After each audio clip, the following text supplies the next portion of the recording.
It's going, and we're live. Hey, y'all, a happy Sunday. That's what we're going to be doing. The goal today is to learn how to stitch out a patriotic design with a multi-needle embroidery machine. And we're going to be having a little bit of a discussion. A little chit chat. That's it, just little. But hey, y'all, remember the last time we were live and we were talking about the needle ease? So I got it. It came like so quick because apparently United Thread, whatever company that is, it's local. It's here in Miami. And so it got here really, really quick. So I haven't used it yet. I do have a needle that I need to do, but I need to see how this goes. Let us see it bigger. I'm gonna take it out of the plastic because I haven't even taken it out. So this is supposed to help you be able to change your needles a little more proficiently. It's called needle ease, and that's what it looks like. So I guess maybe you place the needle here. There's like a little thing there, and then maybe this helps you to kind of position it, and then it helps you just lift it in the presser foot. I think right here, like you can kind of tighten it up a bit. Tighten it, I think. I don't know. I'm gonna try. It didn't come with any instructions. Believe it or not, it came just like this with no instructions or anything. But I guess you can go online. They do have the website here, needleease.com. So they probably have like tutorials or whatever online for you to be able to look at it. But this is it. So I'm gonna see how it's supposed to go. So is this supposed to grab the needle and hold it in place too? So I think so. You place the needle, I think, in here. Like this is me. I need to look at the instructions, but just looking at it, it looks like the needle goes in there. So you will hold this part, and then when you get ready to put it inside of the presser foot, as long as you put the needle in the correct direction, you should be good to just lift it up and then be able to tighten it up in the presser foot. So. I know, that's what I said. And it came super quick. So it was sold out on the Madeira website. But they had stock and the shipping wasn't that bad. I was like, I could go pick this up. Like I don't even want to pay the shipping for this. But it came. So we'll see how it's gonna be. Did you ever find your tools, your magnets? I bought some. I had to just buy another set. My other needles came in the other set. I ordered 2 sets of needles. And it came in. All right, y'all. So we're gonna get ready to get started. So this is what I'll be doing. So what, Delon, you're gonna do this one or no? I don't know. I don't know. So I'm gonna do a patriotic design. Delonda might do something else. Look at her eyes. So this just says, God shed his grace on thee. I don't know if y'all can see it. I know this font is pretty thin right here, but it just says, God shed his grace on thee. This is my test stitch out. I do test stitch out on shirts because I don't like to be wasting thread on stabilizer. But we're going to be talking a little bit about that because that is a thing. Okay, that is a thing. We're going to be talking about that. And then I also... Delonda, look at my bag I stitched out last night. This is the bling box design. That's cute. It's like this part was applique, so I used like a gold, like a sandy looking gold glitter HTV. But we're not doing that design. And the other design I did with strip flock. Yeah, you gonna do it? I might. You should. I've never done it with strip flock before. I've never done applique with strip flock. Okay. And then this is the design that I'm probably going to be stitching this one out because I absolutely love this design. So I'm probably going to be stitching this out. None of these designs are available yet because I do need to, I like to make sure that I'm 100% happy with them. And I'm happy with this one. But this did take a long time. Like this took like 2 hours to stitch out. So we're going to be doing the applique version of it. So we're just going to... What size is that one? This one is 10. Let me check for certain. This one is 10 and a quarter, 10 inches, 10 and a quarter inches wide by 6.7 inches high. It's not overly big, but it's pretty big. It's pretty big. It's not super duper, but it's pretty big. Hey y'all, let's see who all is here. Hey, everybody. We're Oh, gonna be talking a little bit about embroidery, and if you're interested, if you are interested in embroidery and you don't have an embroidery machine, let us know that in the chat. If you're interested, if this is something that you're researching and you're just here for information to see if you really want to get into it. Hey, Kira Murray and Rachel and Sharon Davenport. you're in Davenport. Hey, Robin S., Miss Ethel Smith Ames, Mira Bear. Hey, girl. Hey, Fern, Jennifer Ricci. What are you guys up to today?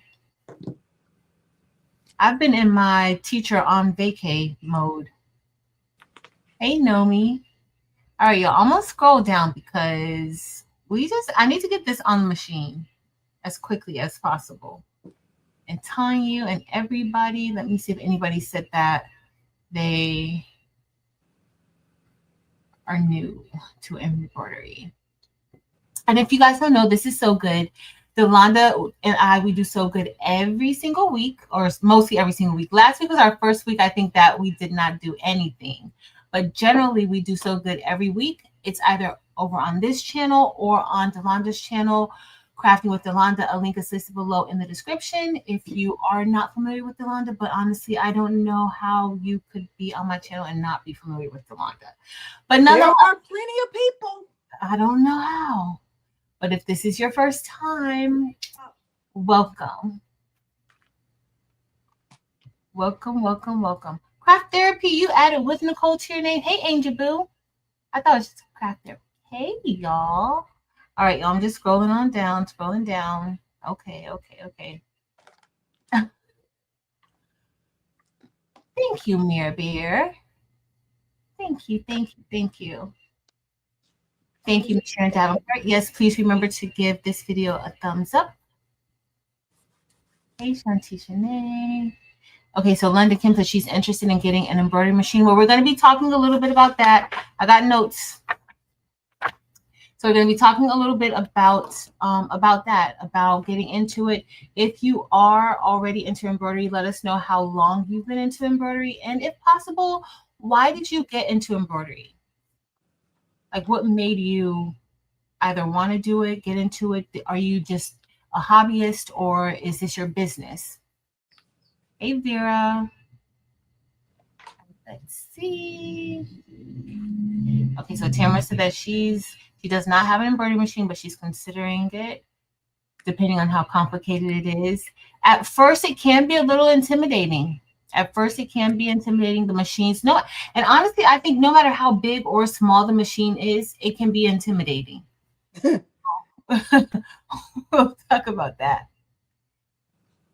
Hey, Miss Evelyn Warner. Hey, Aunt Wanda. If I missed you, I'm sorry.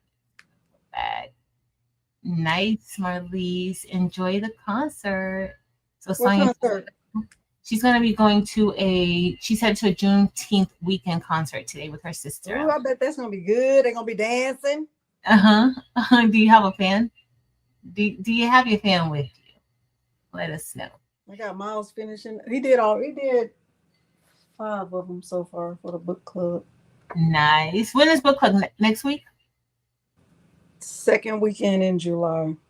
Okay, so not next week. Science So Special says she's quite new to embroidery. Okay. Do you already have a machine?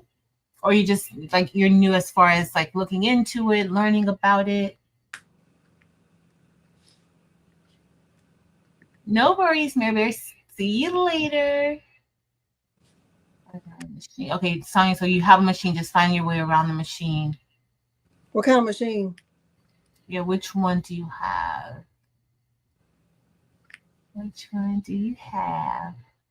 Okay, so Linda Kim said that she's been playing with the Brother SE700, so now I want something bigger. That's generally what usually happens. No matter, even if it's not even embroidery, if it's something else, that's generally what happens. So we're going to even touch onto that today too. Like things that you should be looking for when you're looking at embroidery and if you're interested in getting into machine.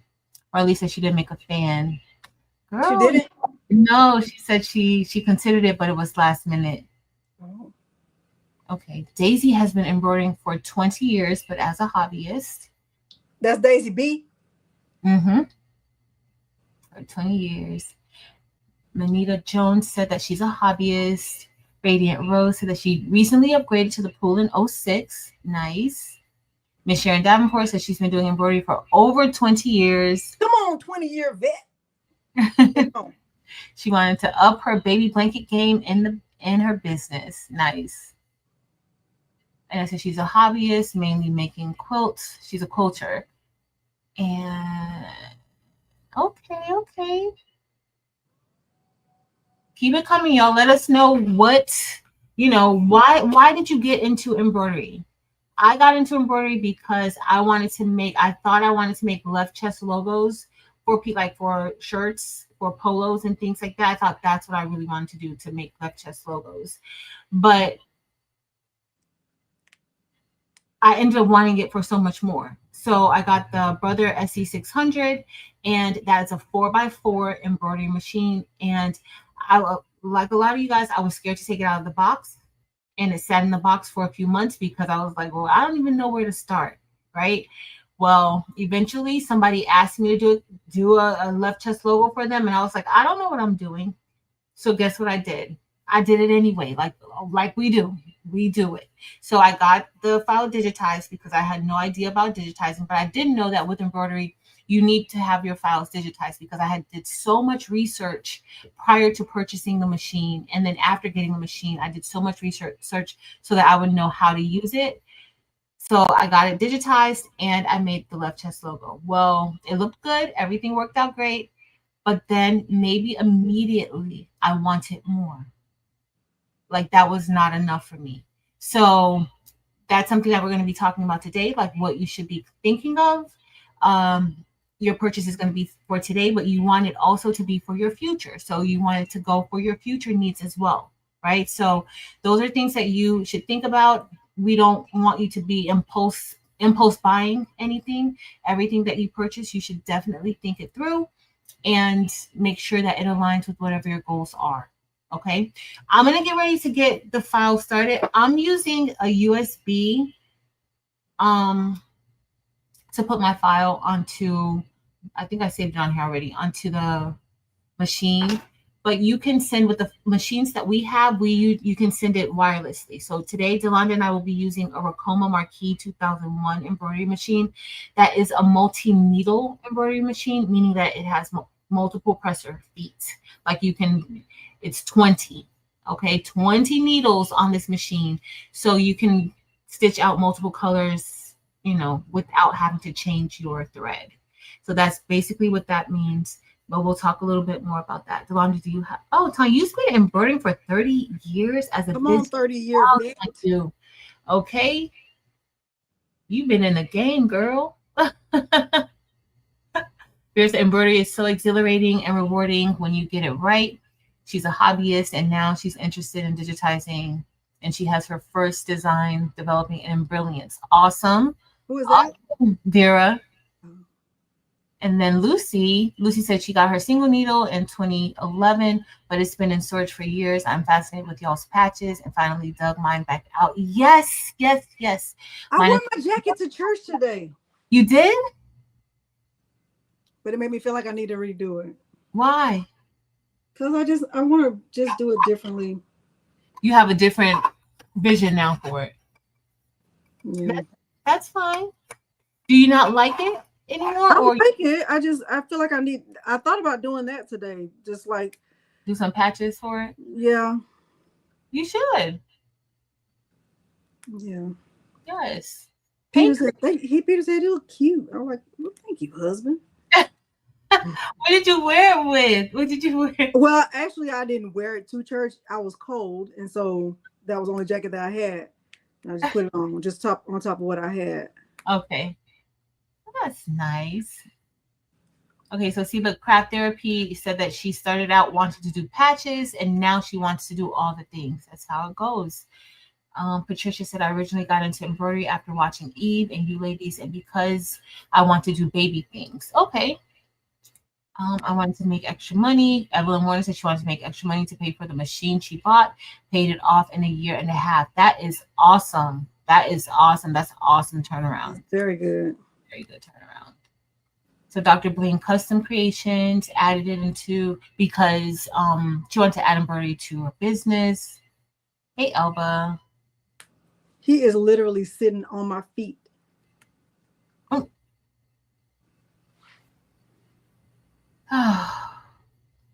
Milo. Hey, Kristen. Okay, creatively working. I started on the SC400, quickly realized that was going to be a problem. Purchased a Brother 6 needle back in 2005, and then I got the 15 needle Smart Stitch. Nice. That's what I'm saying, like with, and so when you're looking into embroidery machines, you, of course, your budget is very important. You also want to make sure that you're looking at the hoop sizes. Like that's one of the other, that's probably the main thing you want to look at because depending on the hoop size that you have, that's going to determine what you can stitch out. Now they do have things like for some of the Brothers and other machines, they have repositional hoops where you can like reposition the design and stitch it out to make it a little bit larger, even with the smaller hoop. But that does, you know, that's not, it's not as easy as just having a machine that automatically has a 10 by 10 hoop or 10 by 6 or whatever the size is. So I would always recommend getting the hoop size, like the largest hoop size that you can get. And if you can't get something that's fairly a good size, that has a good size hoop, I would say just keep saving your money up. Like try to save up your money and then get something, because like me, I purchased that machine and then I immediately wanted another one. So now do I use that machine? And we're going to talk a little bit about that too, because there are embroidery machines that are combo machines that are sewing and embroidery. So we'll talk a little bit about that too. Hey, Miss Ruth. Welcome in. All right, let me go. I'm going to go put this on the machine. I'll show you guys. I'm going to show Broski for a little bit while I get ready to just. I'm picking out flock dots. Sounds fun. Let me pull up the chat over here. I think I'm going to just stitch out that. The patches? No, probably a shirt for Peter. Okay. That goes with that hat. Okay. So everyone said I bought a Brother 10 needle. We just got the first bill for it and said, where did this big bill come from? Guess I'll be starting to try to pay for this one very soon. What happened? She said that she purchased a Brother 10 needle and hubby just got the first bill for it and said, where did this big bill come from? And so she's like, she guessed that she'll be starting to pay for it very soon. Oh. Oh my goodness. All right, so this is Ricoma Marquee 2001. I'm just going to be placing the design. Find the here. I don't know if you guys saw that, but this is the last thing that I just did. So I'm done with that. So I'm just going to exit out. Holly, I'm on live. I forgot to do my D&D. Sorry, guys. All right, so now I'm going to just go ahead. We're going to select the design. And I'm going to, what design did I start with? I'm going to do this one. We're going to do that. Let's do that. Let's see to machine. All right, and this is the applique version. I still have to hoop it. All right, this is the one that we're going to be doing. Select. Okay, you can see that good. So now it's on the machine. All right, and so I already have the hoop size. So today I'm going to be using Mighty Hoops. And these are magnetic hoops. These hoops don't come with your machine. The hoops that come with the Ricoma, they don't, they look like this. Like this is a hoop that comes with the Ricoma. Okay. So you do need like a ratchet or something to kind of help you tighten it up. At least in my opinion, I need it. But it comes with various sizes. With all the Ricoma machines, you get multiple hoops, various sizes that you can use with your machine. But they're like this. For me, these can be a little bit challenging to hoop and make sure you hoop your items correctly. That's the most important thing. One of the most important things is making sure that your items are hooped correctly. But it can be a little bit challenging hooping with just the embroidery hoops that come with your machine. I do like the Mighty hoops. They're magnetic and they just get it right like 95% of the time. This you may struggle with. Now, just because I have the Mighty hoops, do I never use the Ricoma hoops ever? No, I do use them sometimes. It depends on what I'm doing. I will use them sometimes, but I do feel like if you're in a business with the Mighty hoops, you may want to get more than one of the sizes. That's just how I feel. All right, I'm gonna bring these guys over here to me.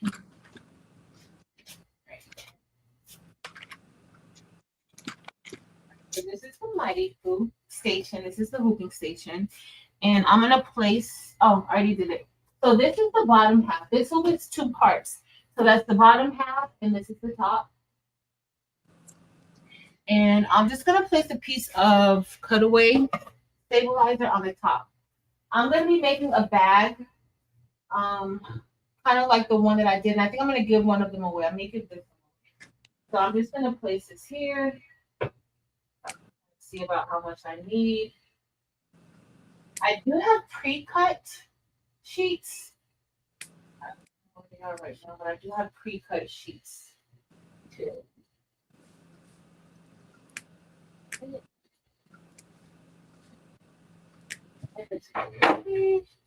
And I'm just gonna, oh, I cut off too much now. So we're gonna go up like this. And I'm just making sure that that hoop is covered. Okay, that's important. You want to make sure the hoop is covered. And I'm just gonna close the flaps down. Right. Next thing I'm gonna do is cut off a little bit at the bottom because I cut too much. I don't like when that happens. Wasting stabilizer. And then we're just going to flip this up. We're gonna flip these two back up. Yolanda, do you use your Mighty hoop station often, or you could just prefer to just hoop it? If I'm doing, I think it depends. Like when I did some left chest logos, I did because I'm not good at figuring out the placement for that. Mm-hmm. Why is this doing this? So, Dr. Bling, I usually when I'm doing my left chest logos, I use the 5.5-inch Mighty hoop. That's what I usually use, the 5.5-inch Mighty hoop. Hey, Victoria's Creations. A good machine, Tamara. I think that's the machine that Angel has. Or Marilyn, do you have it too? No, Marilyn doesn't have the buy. I think Angel has that one. Angel B Designs. Evelyn Warner, I would say which Mighty hoop do I use the most? I would say when I first started out, I used the 11x13 the most because I just didn't want to have to change it out for any reason. So if the design was big, I used it. If the design was small, I used it. And then I mean, because you could do multiple things on one hoop. 8x13 is good too because that normally fits most everything. And that's really it. Those are the ones I use the most, more than any other hoop. And then 10x10 is a good size too. It's fair. It's a fair size.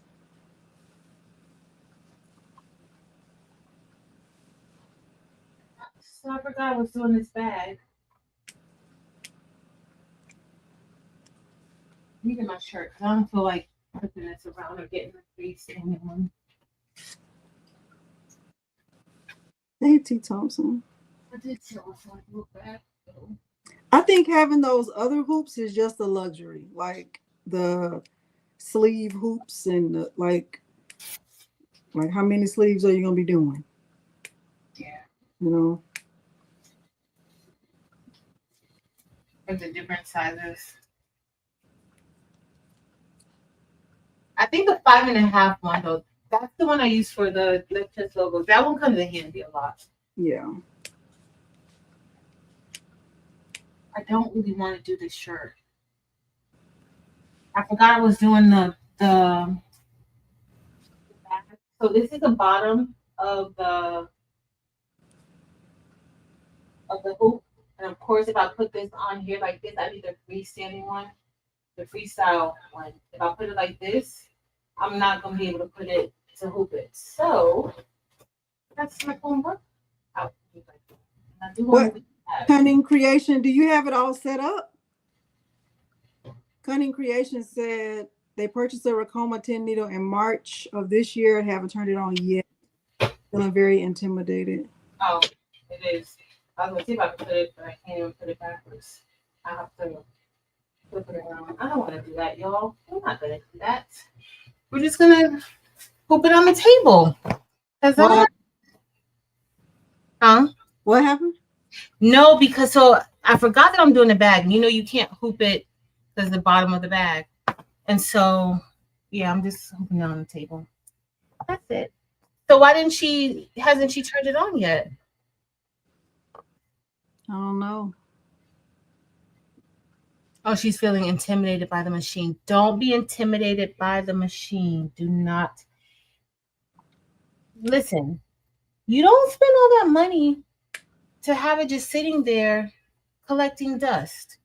Okay, and if something is wrong with it, you want to make sure that you test it out, that you use it, because if something is wrong with it, you need to be able to let them know that something is possibly wrong with the machine. So when you wait a long time to do it, then you know that's not good, and that machine costs too much for you to be told, hey, did you do the training? No, she didn't. Yeah, she didn't do the training yet, must be. Girl, Cunning Creation. I think if you do the training, you won't feel that way. Yes.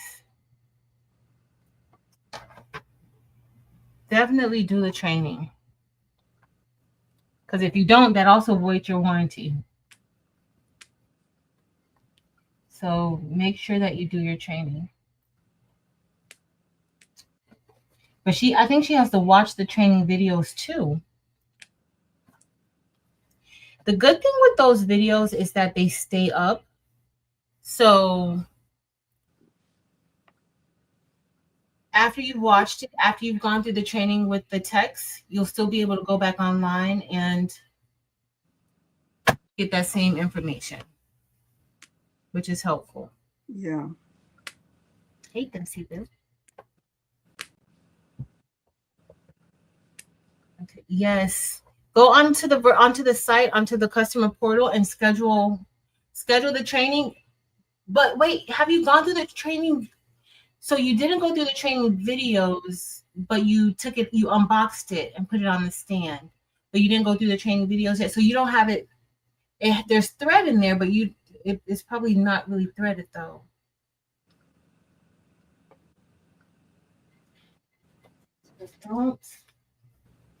Don't wait too long. All right. So I went ahead and hooked it on the table because this is what I was saying. So the bottom, and I don't have the freestyle. It's over there, but I didn't feel like digging it out. The bottom of the hoop is here, and if I would have hooped it the way that the hooping station calls for, it would not have been free for me to put it on.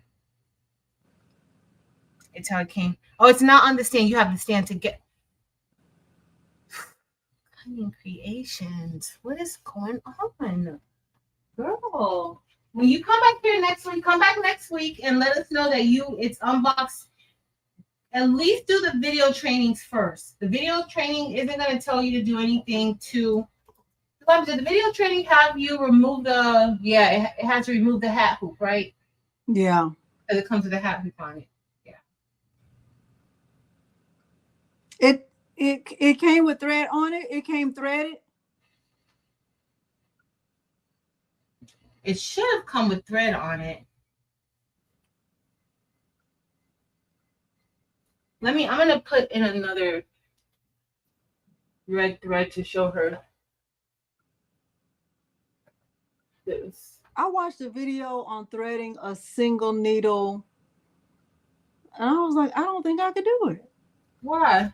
I felt like it was complicated, but I mean, if you think about it, this is complicated too. It's complicated. Yeah, it's not that bad.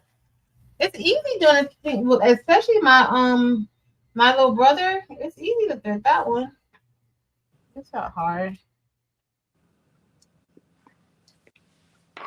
And you get your sewing machine out of the galaxy. That we could work on threading your sewing machine out of the galaxy.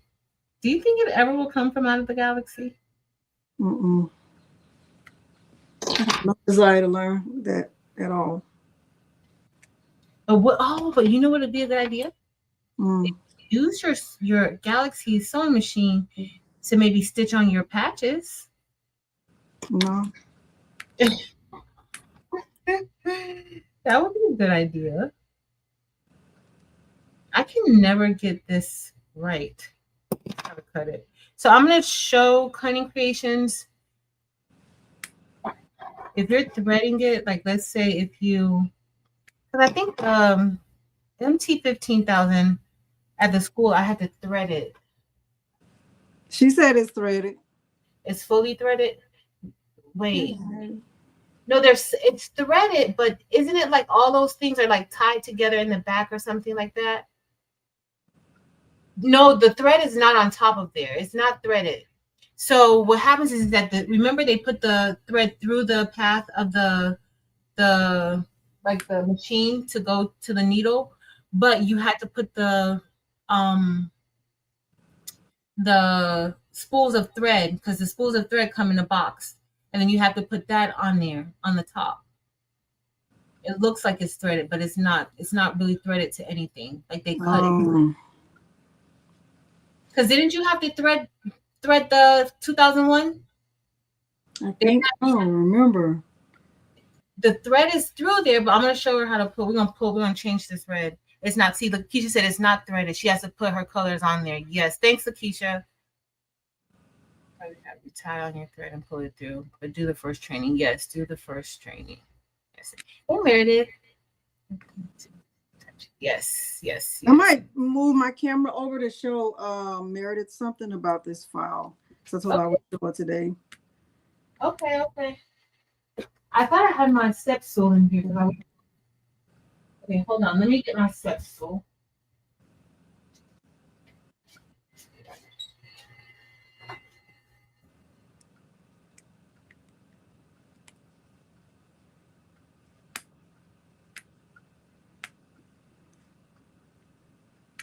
Slot dot. Oh, let me be careful. Oh. All right, so I'm gonna change this red out for another red. It's gonna look a little more vibrant. I'm gonna show her how that looks. Nope. Huh? You know who? Huh? You know who? Oh. All right, y'all. So we're gonna thread. Move. Stop. We're gonna change this one out. Oh, I didn't get my scissors. Oh, you guys can see. Can you guys see that?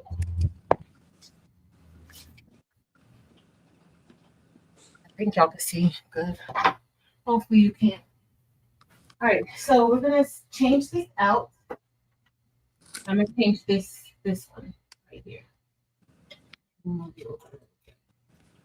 So yours comes with just the thread through the path. I know your machine looks a little bit different, but ideally it's the same. It's gonna have this like this, and then you'll be able to pull the thread through. So all I'm gonna do is I'm just gonna take my scissors and cut the thread from the spool.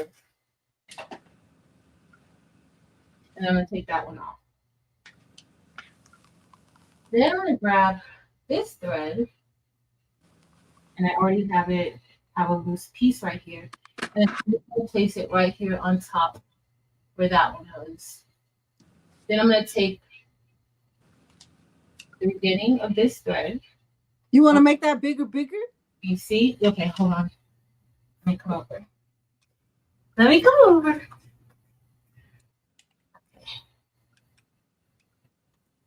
like it. I'm gonna do like this. That good? Yeah. All right, so remember, I still have that one piece from the original spool that was here. I cut it. Now I'm gonna grab the beginning of this thread and just unravel it a little bit. The next thing I want to do is I want to tie the ends. So I'm just gonna take the end of that one and the beginning of this thread, and we're just gonna tie it. I put it in like a little knot because the worst thing that can happen is that it will unravel on you as you're pulling it through.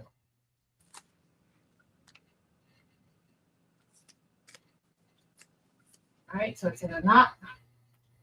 So now what I'm gonna do is I'm gonna come from here. This is the 16th pressure foot. So I'm gonna come down here to 16 and take that out of the needle. But if you look, and it's very important, well, that machine doesn't have, well, it does have these little, so if you look up here, you see all of these little openings, these little holes. It's very important to put it in the correct hole. So that way it's going exactly, in the route that it should go in. So that one that we have, it starts all the way in the back because it's the back row. So it has an opening in the back and then it goes through each block here like that. But the position is what determines which holes it goes through. Okay.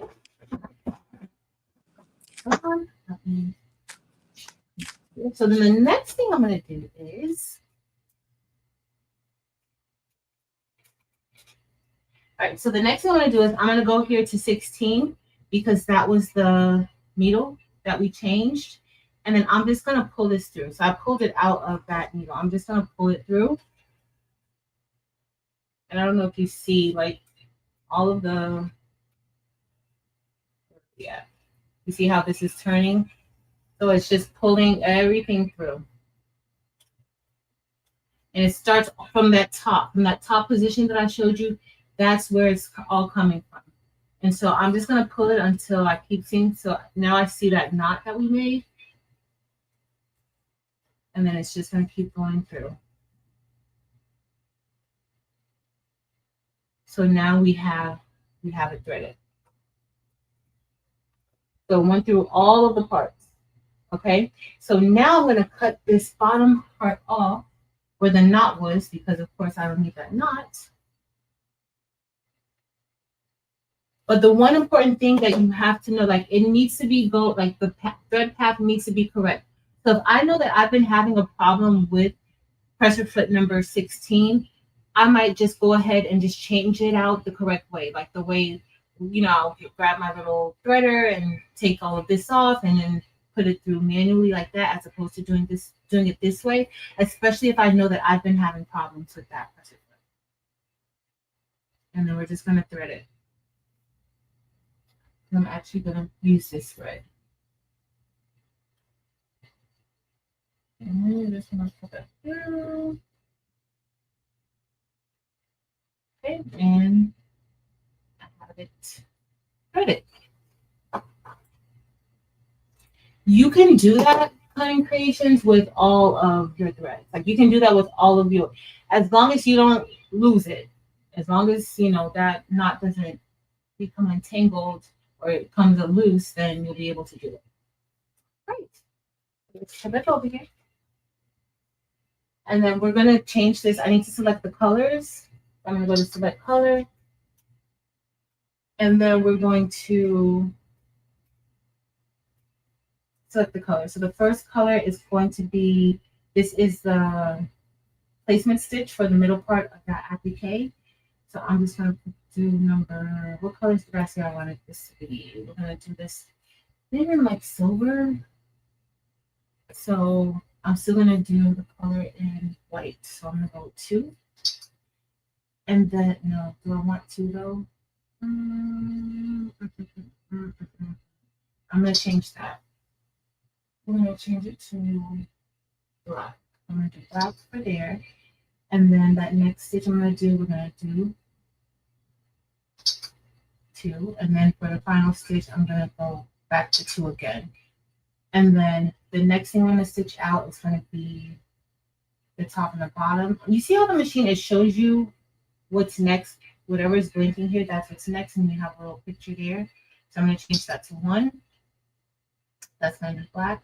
And then we're going to use that for the color that we just changed it. So we're going to do 16. And then we're going to use 17 for the word check. And then we're actually going to go with gray. We're going to do a gray star. And that's going to be, I think, 12. Are you so already? All right, and so the colors are good. But I also want to make sure I change this from automatic to automatic manual. So that way it will stop in between the placement and the tack down stitches for the applique. We're going to change to automatic manual. I'm going to select save. And now we're pretty much ready. Like, this looks good in the hoop. I'm pretty happy with it. Even though I think I hooped it too far down, but it's going to be fine. All right, so let me bring you guys over on this side. Yeah, right now you can kind of see. Don't you need to rotate it? Because remember, I didn't hoop it upside down.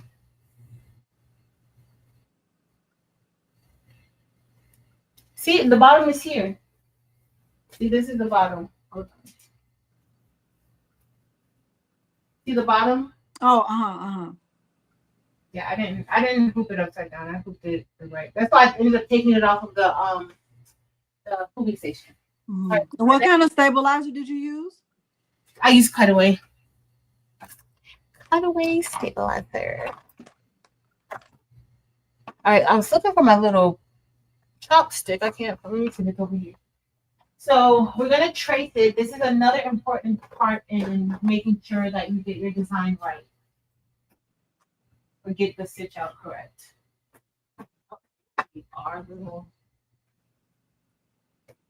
chopstick. All right, so I have a little chopstick, and I'm going to put my needle on the first position.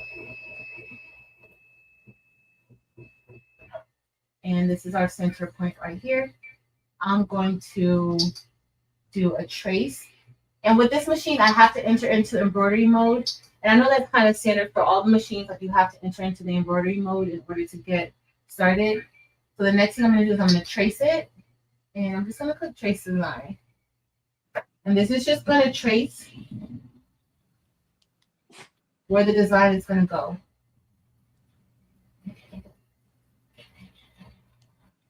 So you always want to make sure you do this because you don't want to hit your hoop. If you hit your hoop, you could damage your machine and then you have to get it repaired, or you can damage that presser foot. You'd probably still be able to use the other feet, but if you hit it while it's stitching out, you could damage it. Okay? So let's get ready. I can get ready to start it because it looks good, and I'm just going to click start. I'll start stitching it up. So this is the placement. I didn't combine it. I should have combined it. All right, we're going to wait for it to finish that because it's going to take me a couple minutes to do it because I should have combined it. All right. So, Delana, you said you had to show Meredith something? Yeah. With the hat file. But I'm in flock dot purgatory in this moment. Oh, no. Did you see that, Caesar? They used what's the stuff? Not DTV. They used I think the Easy Mask to remove like some little dots they had in some vinyl. You think that'll work on flock dots? They had like some super tiny, but I think it might have been vinyl that they used. I don't know. Hey, everybody coming in. So, what we're talking about today is we asked a little bit earlier, why did people get into embroidery, how long they've been into embroidery, and that sort of thing. So if you want to chime in and let us know about you, like how long you've been doing embroidery, what made you get into embroidery, and I also want to know what machines you guys have. Like that's also good to know. Like, do you have a single needle or do you have a multi needle? What brand machine do you have? So the first thing that we need to talk about when you're deciding to get into embroidery or pretty much any um, craft or making, you know, an investment in any type of machine, you need to know what your budget is, right? And also why. That's why I keep asking, like, why did you get into it? The why is so important because if you know the why, then you're good. That's the first part of starting your plan, having a plan of why you got this machine. Okay, so think about why you want it. Hold on.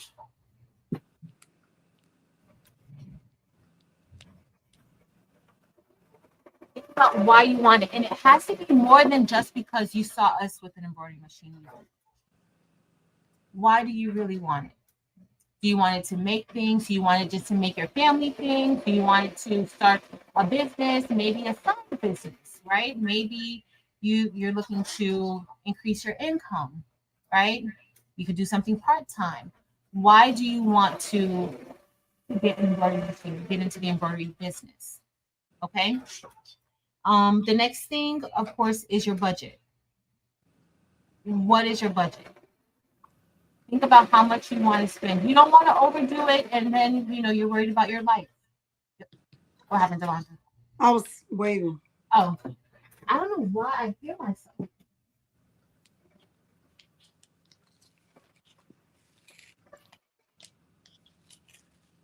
So, did I feel? Oh, where I think you don't want to get into embroidery and then start thinking about like, oh my goodness, why? Or you get the machine and then you regret getting it, right? So make sure that you know what you're willing to spend, what you're not willing to spend. Okay. What else? Let me, because it can be an expensive hobby, even if it's a hobby and you're not making any money. Embroidery can be expensive. It's almost kind of like sublimation. When you mess something up with embroidery, it's messed up. It's messed up. I'm not going to tell y'all how many shirts I've stitched together. I've stitched together a $30 shirt, a shirt that I had to buy for $30. One of the performance shirts, like with the polo shirts, I've stitched that together, and it doesn't feel good. Somebody else to do their name on a jacket. I know that jacket costs every bit of $250. I know it did. Mm-hmm. I know it did. I was like, first of all, second of all, third of all, fourth of all, fifth of all, 10th of all, don't accept no orders for something like this because you can't replace that jacket. No. That jacket was really nice. I'm like, do they know that you're a beginner? Yes. And that's something to like, that's wanting to do, like, I feel like you need to put your time in as far as getting trained, learning what you're doing and everything. It's kind of like anything. Like before you actually jump into, because it's a $250 jacket, can you imagine messing that up? Like you don't want to do that. And you don't want to start that practice because now you'll mess somebody think. Now that's your, again, that's your reputation because people say, I brought her that jacket. Word travels fast. Word travels very fast. Doctor, it does hurt. It hurts when you mess up shirts. So just know that it can be very important. Machines are very expensive. They're not cheap. Even if you get your single needle machines, let me grab a piece of this because I need to put the glitter on here. Even the single needle embroidery machines are pretty pricey. So the Brother SE 600 that I got when I purchased it, it was like $399. That was maybe 2020, 2021. It was 2000. It was $399. Now that same machine with the 4x4 hoop is selling for like $500. So it's like, if you're gonna spend that type of money, I would definitely say, look at some other machines. Of course, that is probably on the cheapest end of the what you can get an embroidery machine for. You have single needles, probably starting at maybe $1,200, 5x7 hoops. So you want to kind of, look and see, what do you want to do? That's why you need to know, why do you want the embroidery machine? What do you intend to make? and think about the future. Don't just think about now. Don't just think about, oh, you know what? I just want to make onesies with cute baby slogans on it. Guess what?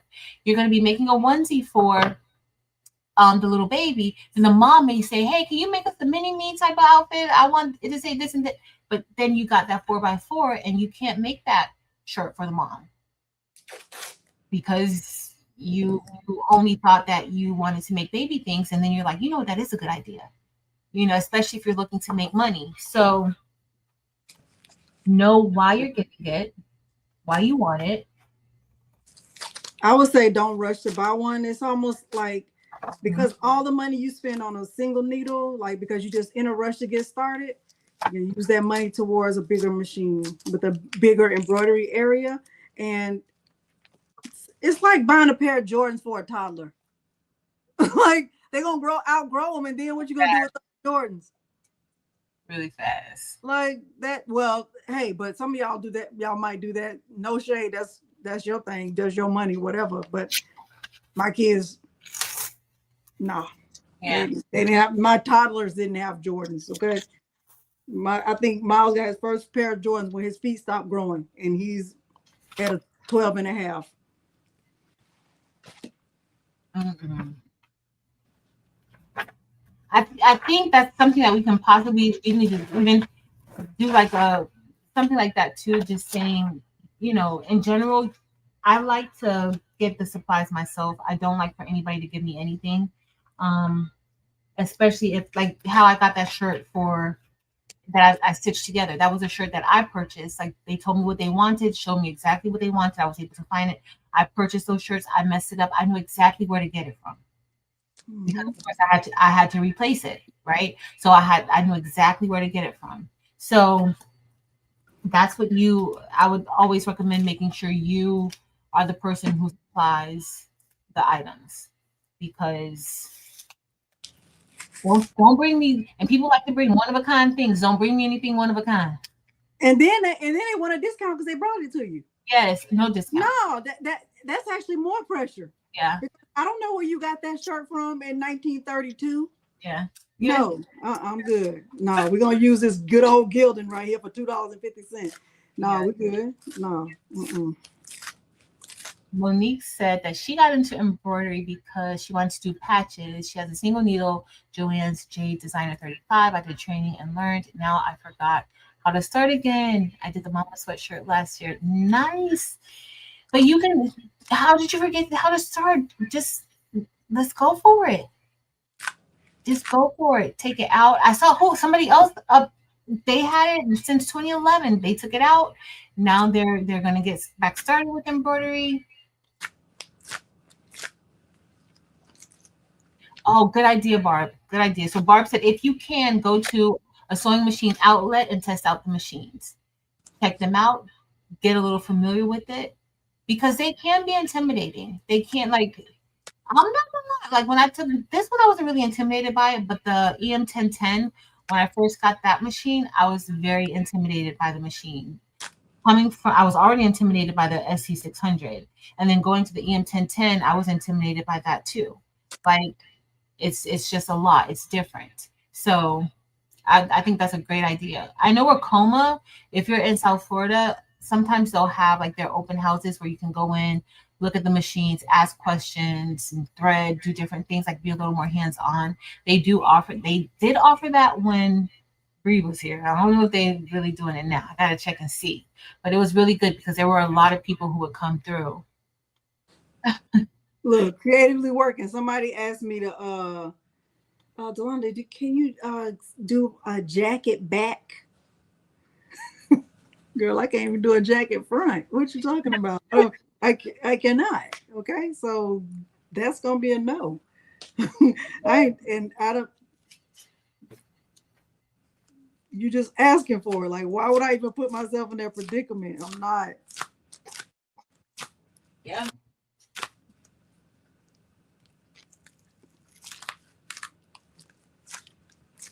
Yep. But when you start selling stuff, that's when this is my opinion. This might not be everybody's experience. This is my experience.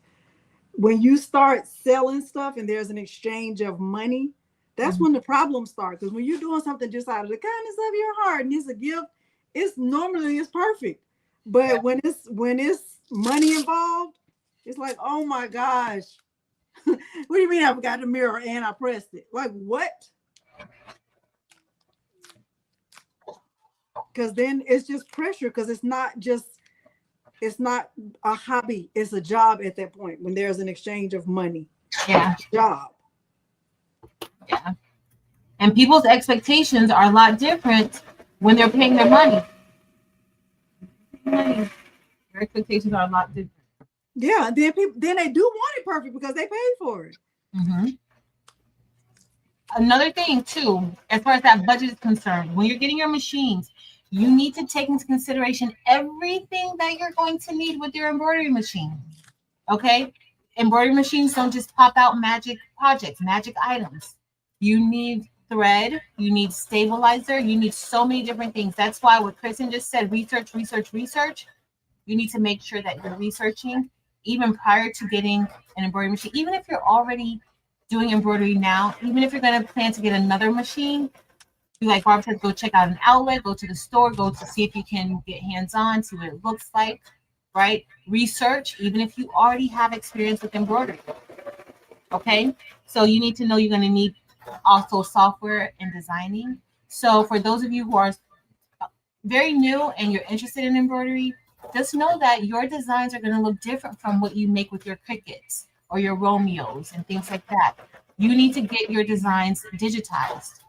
Okay. Now you don't have to do them yourself. Like that can be, you can say, you know what, give yourself goals. Another thing I want to say, like if you're just starting out, give yourself an action plan. Make goals for yourself. Don't say you want to do everything right away. You just got your machine, so now you want to automatically start digitizing. No, learn your machine, learn how it works.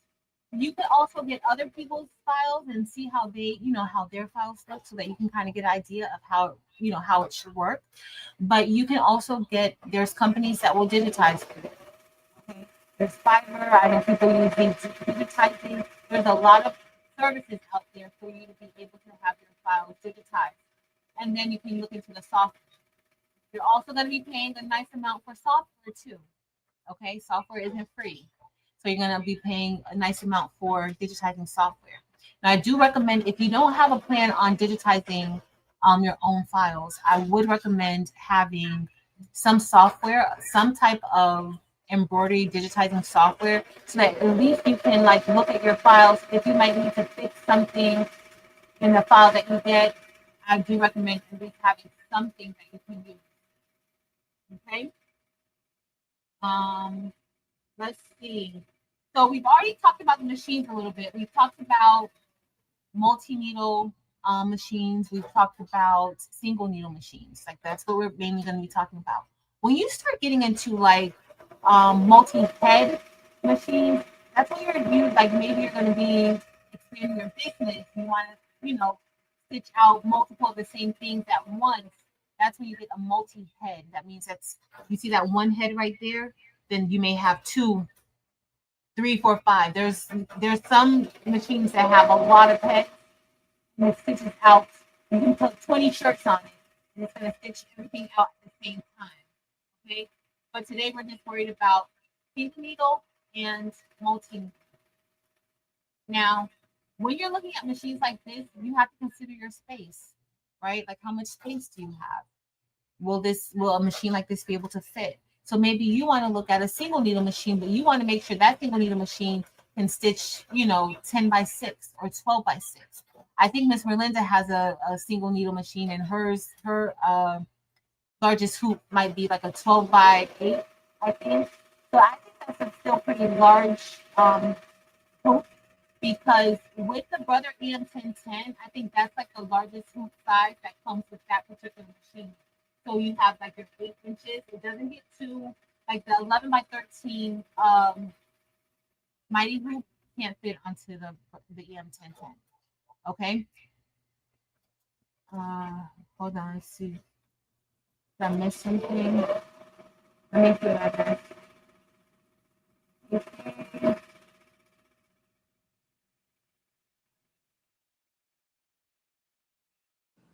The 71 hoops, Evelyn, we used those when we did jeans back in the fall. When we did the jeans pockets. And when we did the stockings and the Santa hats. Now I keep some of the embroidery machines, like if you have a single needle, it also does sewing. So I don't feel like my brother SE600 was a complete loss because it's also a sewing machine as well. And I generally use it mostly for sewing as opposed to if I have like this very small project that I just want to go ahead and get out the way, not many color changes, I may use that for embroidery. But for the most part, I'll use it for sewing. So that does work for me. But as far as embroidery, I do like I feel like I needed a larger hoop almost immediately. Victoria says she's good. She has a single needle and now she's EM1010 and she's good. Awesome. I think the EM1010 or the Creator is ideal. Like I think is I think it's perfect. Yeah. It's good. I was on an embroidery machine for hobby. Yeah. Let's see if I miss anything. I don't think I missed it. So Elba, you should be like, listen, a multi-needle is not for everybody.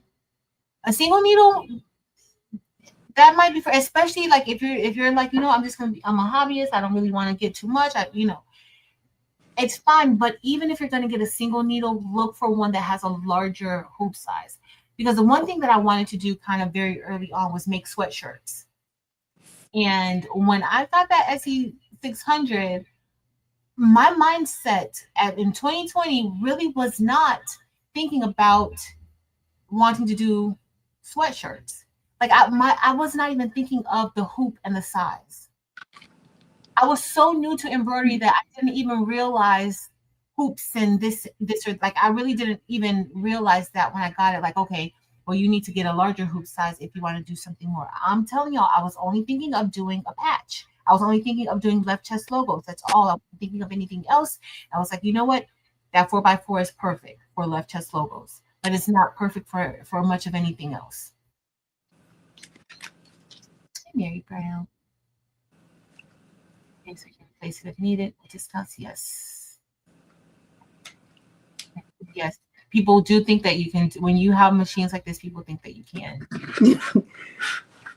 If y'all are following me on Facebook or Instagram, and you ever see somebody say, how do I place an order? Just know they're not really my friend.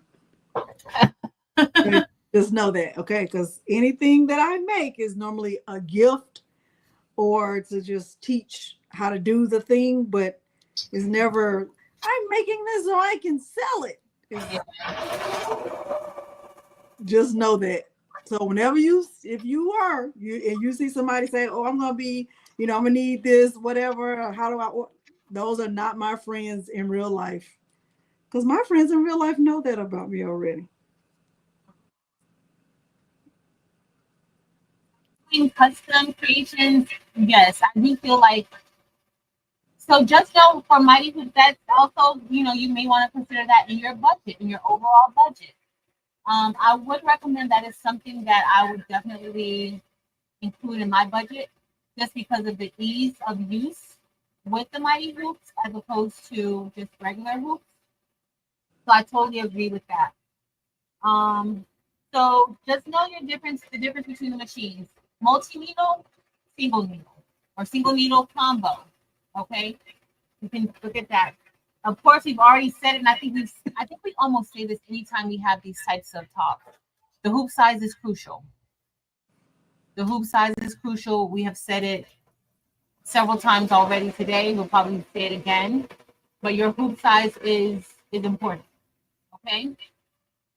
So, what did I put some notes. The 4x4 is fine. I wouldn't necessarily, it's fine for, no. It's fine for certain things, but if you, I would at least start with, I would think 5x7s are good, but I would start with something larger than that too. 5x7 is not, like, you're not going to be able to get like this type of design, of course not. Like this design, maybe a 10-inch wide hoop, or this may need like a 13-inch wide hoop. But you 5x7. Let's see how big 5x7 is. Let me grab my phone. Hopefully nobody will call me. And I'm behind in the chat in case you guys didn't realize that. Let me move my camera over so I can show. Let me get a hat first to show Meredith. Okay. All right, so I have my phone. Right? So 5x7 isn't even the width of my iPhone. Or the length of the iPhone. It's not even the length of the iPhone. So you see the iPhone right here. This is 5 inches. Right? Now this would be 7 inches. It's not big at all. Okay, so maybe do you want to design just that, or so take that into consideration? I would totally look at, like, I know there's some 10x6. Maryland, Maryland, what size is your Husqvarna? Like, what size is the hoop? Is Meredith still? Meredith, are you still in here?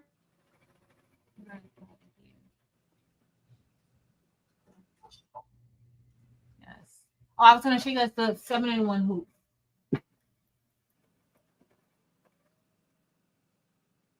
Okay. So I'm gonna go ahead and hoop this hat, Meredith. I'm not gonna use any stabilizer. I was talking to Meredith. Oh. Just hoop it. So one thing about Meredith is when I get new hat files, she'll test them out for me. And her and little Kiki, I appreciate that. So the last one I sent her, she had a question about it. I told her I would show her while we were here. Mm-hmm. Show her while we're here.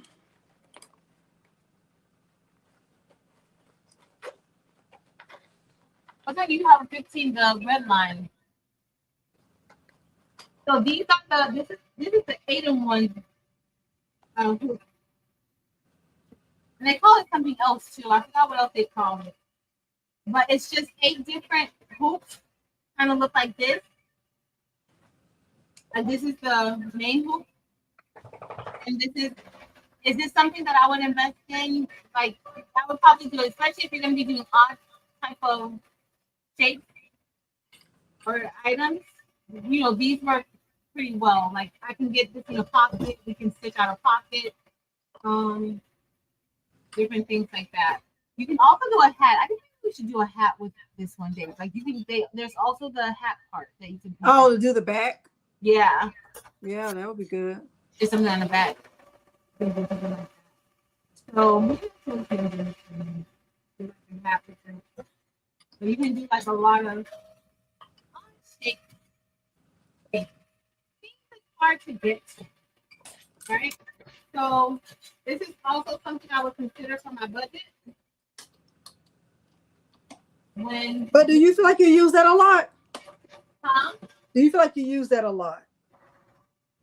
The hoop? That 7-in-1, whatever. I didn't hear the first part. Do you feel like you use it a lot? It depends on what. Not a lot.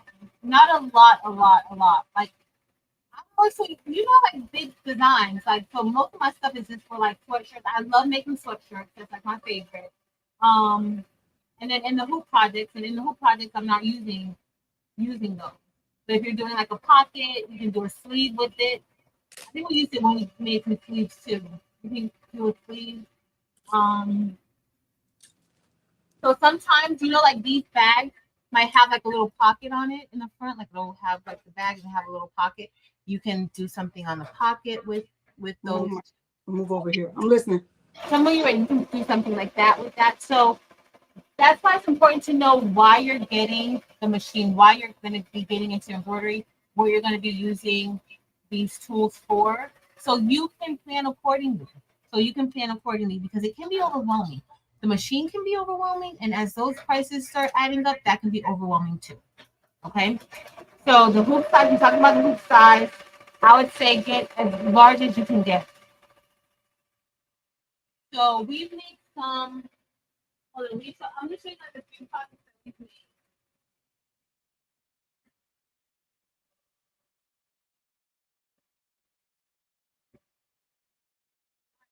I'm going to show you guys a few projects that we've made doing so good.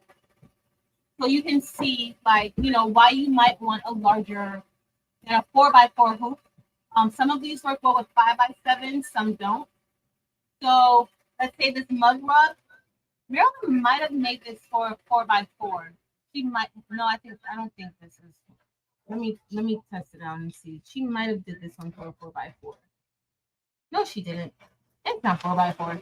So this is a Maryland mug rug, and even though this looks small, this is still too large for a 4x4 hoop. Let me scroll down so I'll probably see the comments. Barb says she agrees with getting a machine that has larger than the 5x7 hoops. Yeah, because you're limited with it. Meredith I think she saw it in Meredith. Yeah. So the Poland can do 11 by 7.9, which I think that's a pretty good size. Like I told you guys, with the EM1010, with the Ricoma EM1010, you're at your 8 inches in length. So this is pretty comparable to that. The only difference is that your EM1010, you have multiple needles, so you don't have to keep changing out your colors. Victoria's Husqvarna 10 by 6. Angel, thank you, Angel. Yeah, so 7.9 by 11. And that's the EO6. The EO5 is like 4.94 by something. I forgot what it is, but it's not too wide. So Barb has a Husqvarna. Okay, hold on, Delon. You want to come off mute? Are you? Yeah, I'm ready. I just wanted to show her this. So I got the hat hooped. Let me check this bobbin right quick, because it's still plenty. I feel like it's enough.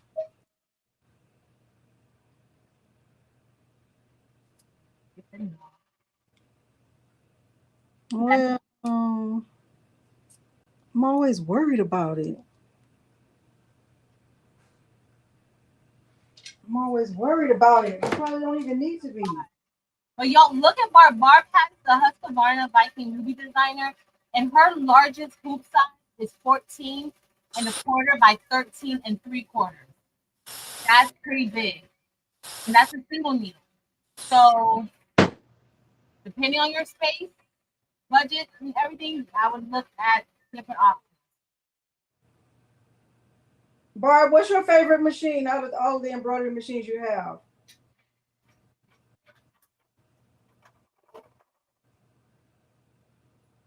And why? Miss Ruthie, I'm gonna do a members live, a member Zoom, because you need to and go get you a hat, and you gonna hoop your hat and stitch something on it. Because that's ridiculous. You've had your machine for like 4 years now. Does she have a Ricoma? Yeah, she has the EM1010. Lakeisha just took a class with them. Huh? Lakeisha, she just took a class with them. But I don't know why Miss Ruth, she's had it forever, this machine. We'll do a member Zoom. Because that's crazy. I can't promise another Zoom. I got 2 coming up already. That's a lot. Thank you, Miss Evelyn Warner. Yeah, she needs to tell me to change it just in case. Barb, did you hear the lot that asked like what's your favorite embroidery machine? All right. Something? Oh, go ahead. Oh no, I'm putting myself on mute, but I can't see the chat over here, but Meredith, you see I have it hooped. It's hooped. So I'm gonna use that same. She knows the design I'm talking about already. Okay. So now I'm gonna just choose the colors. Now, let me take this off. Hold on for a second. Okay.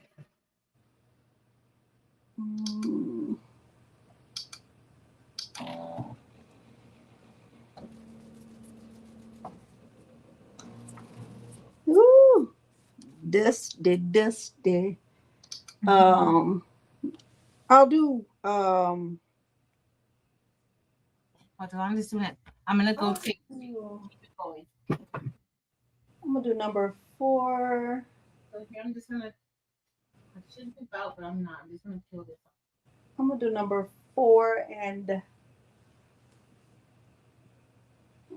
number 3. So let's do number 3 and number 4 and number 3 and number 4 and number 3.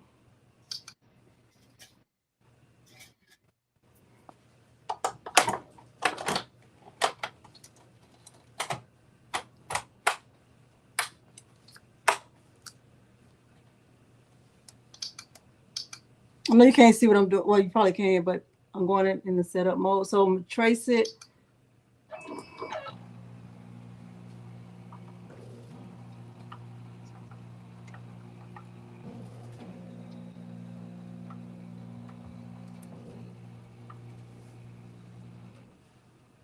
So it's a little bit off center from the actual seam, and that's intentional because the O in that file is going to start right here to the left of this seam right here.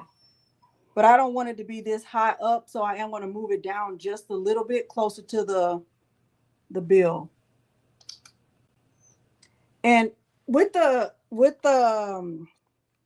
I know you can't see it, but with this panel, you know, like if it only has one arrow right here, then it's only going to move. Can't see it, can you? Let me move this up a little bit.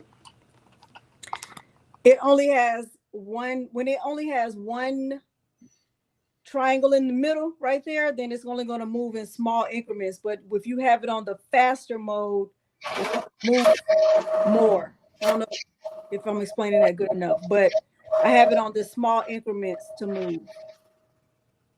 You understand what I'm saying? So I want to go, you know, up is down and down is up. So if I keep going, this is going to go bring the design further up. I don't want to do that. I want to go down, but just a little bit. And then I'm going to trace it again just to be sure, like where it's going.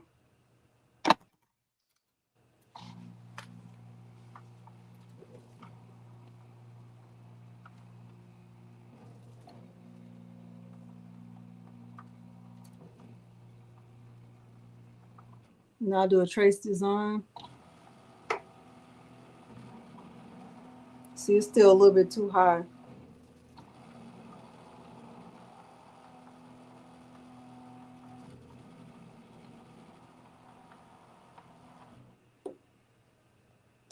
Just move down just a little bit.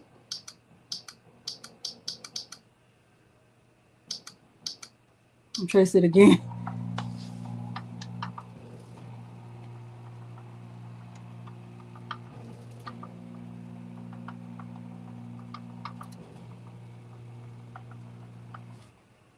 That looks good.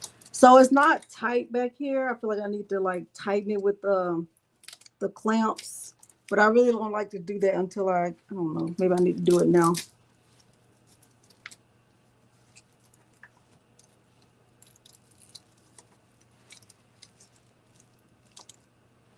Can't find my clamps though. Do you always use those? No, other binder clips. Let me see if I can find them. I don't do a good job of keeping up with those.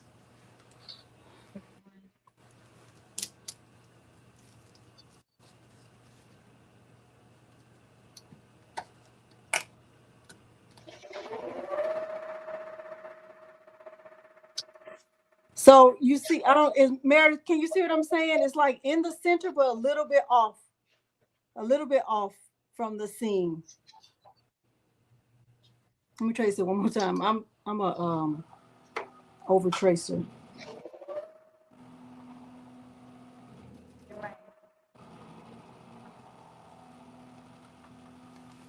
Come on, clip.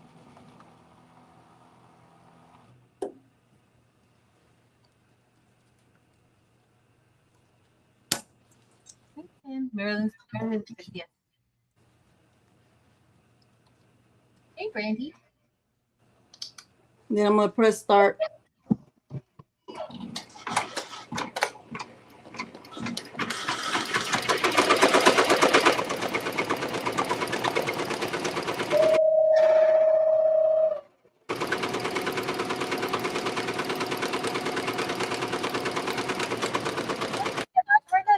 good machine. I've heard that it's a good machine. It'll be no stabilizer.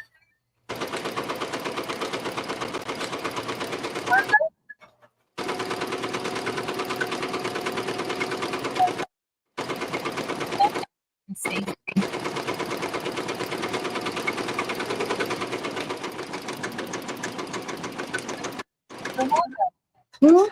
Oh, Meredith said no stabilizer. I didn't put any stabilizer in here. It's a structure head.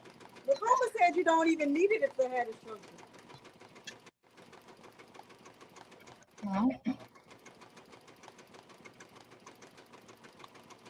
So these are some other things that we've done. I don't know why I'm a mute. No, I don't hear anything. We can't hear. We don't really hear your machine. I don't know why my thing acting crazy.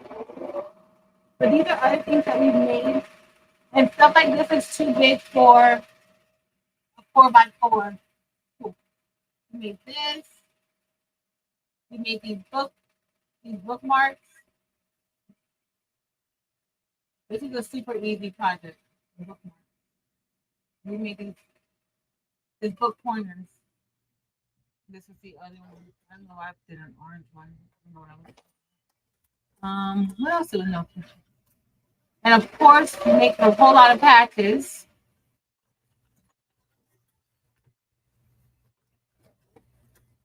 We made this pencil pouch that you can put on like a book, like to hold it, a notebook. And then you just kind of have a zipper, put your pencils in there. So these are things like, eventually you may want to make them. I mean, this is also with the embroidery. Have a little card.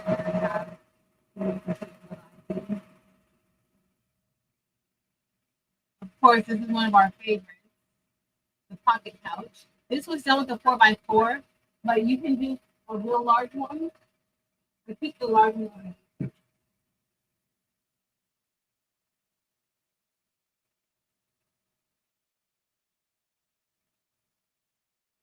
That one for a 4x4 machine. This one it's larger. So this was, I think, a 10x6. You can do this in a 10x6. So it's up to you. That's why the size is important. 4x4, and this is a larger hoop. And then even with the larger hoop, you can still do smaller things with the larger hoop. You just can't do larger things with the smaller hoop unless you work with like repositional hoops and things like that. And then that is still limited to some degree. So I think about everything. I think that's about everything that I was going to show you guys. So just know that, it is worth having a larger hoop. Like, don't start off with the smallest hoop. I'm a whole pouch. Do you have patches you can show them on your website so they can, as a starting point? Huh? Patches on your website. A package? Do you have patches on your website that you can show them? No, I don't have any packets.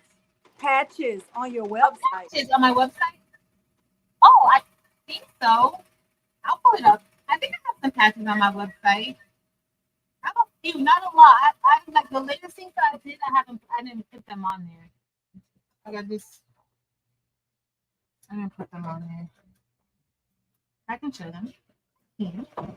Let me see. So the next thing we're talking about, and this is where YouTube can be very helpful. You can kind of see like the interface of the machines, so you can look at videos, their website, like look at so that you guys know, a lot of these brands have their own YouTube channels, they have their own websites. You can actually go on there and see the machines up close and personal. So I would definitely recommend checking out the website of the brands. Like Ricoma has an entire website. They have information. I think all of their trainings too are also on the on their YouTube channel. Mighty Hoops, Delana mentioned the other day, the last time we were live, how Mighty Hoops, their Instagram is very helpful. It's very helpful. You can see how to hoop certain things, and I think they've become more detailed with the instructions on how to use the Mighty Hoops. So check them out.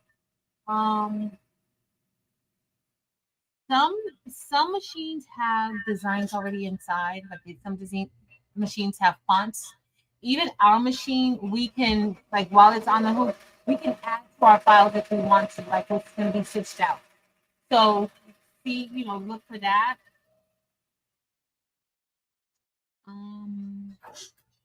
Also, something important to note, and we'll probably get to it. Another major issue or main thing is understanding maintenance. So when you're investing in these machines, know that you're going to have to perform some sort of maintenance. We have to oil our machines based on the amount of time that we're using it.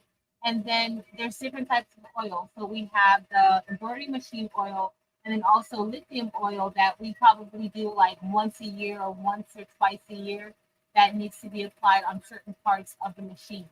Okay. Now, if you have a single needle machine, don't go getting oil and just oiling your machine.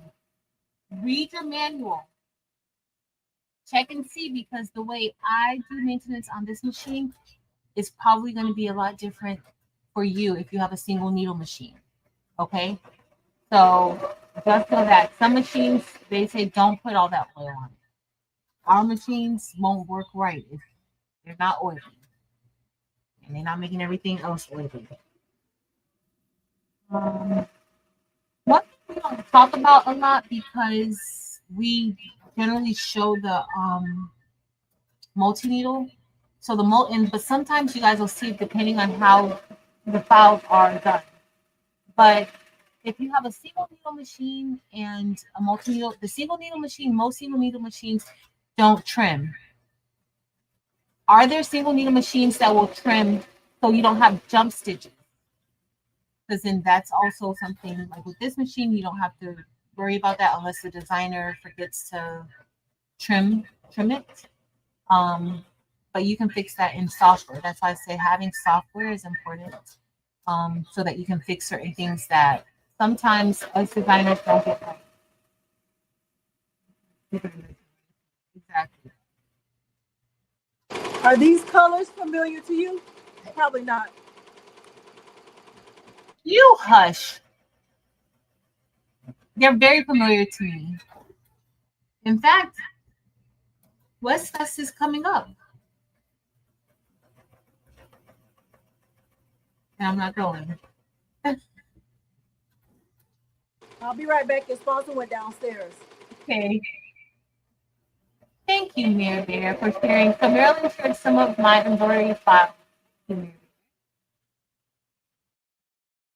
But like Barb said, maintenance is super duper important. Super important.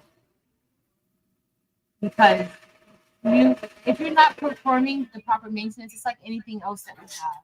It's not going to work correctly. It's not going to run smoothly, right? So if you notice that you're having issues with stitching out your designs and things like that, and if you haven't provided or done any maintenance on your machines, start there.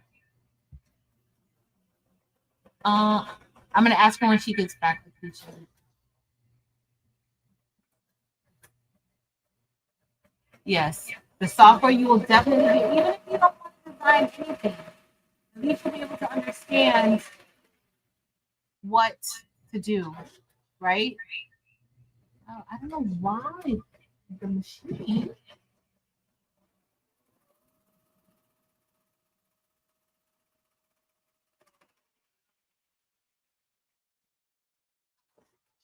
I'm trying to avoid feedback, but I keep hearing it.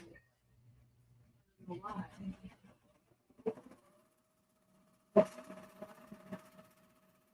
Might be because of the machine. All right. So definitely jump stitches. We talked a little bit about maintenance, so regular cleaning and servicing is very important for longevity. Very important.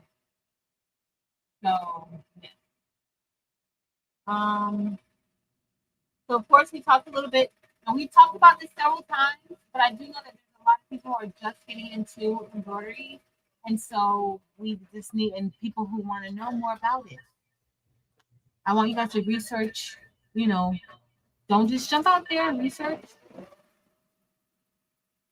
There's several machines available for you to be able to get into. So of course you need your embroidery thread, making sure you have the correct thread. Right now, so I love Madeira. Um, when I first started, I used mostly Madeira thread, and of late I've been using candle thread, and I haven't had any major issues with candle thread. I actually do love candle thread. Now, what I do want to say is that with Madeira, you have to have a resale license. If you're going to be purchasing directly from Madeira, you need to have a resale license. Now, there are other places where you can get Madeira thread from, but you may be paying a little bit more. If you have your reseller license and your resale license, and you're getting from Madeira, you're getting it at their cost. You're not getting it at retail cost. However, I do feel like with candle thread, I feel like one candle thread is cheaper than Madeira thread, especially don't if you're trying to get it on Amazon and all that. Like Madeira does a really good job with like kind of limiting what the masses can get. But if you get like with candle thread is a lot cheaper than the Madeira thread, but I still feel like it has great quality. It has great quality. So I love candle thread. I've been using them. I still use Madeira because I like it. There's just certain colors, but with candle thread, you can match the colors with the Madeira threads. They do have on their website where you can match the colors. Okay, so thread is important.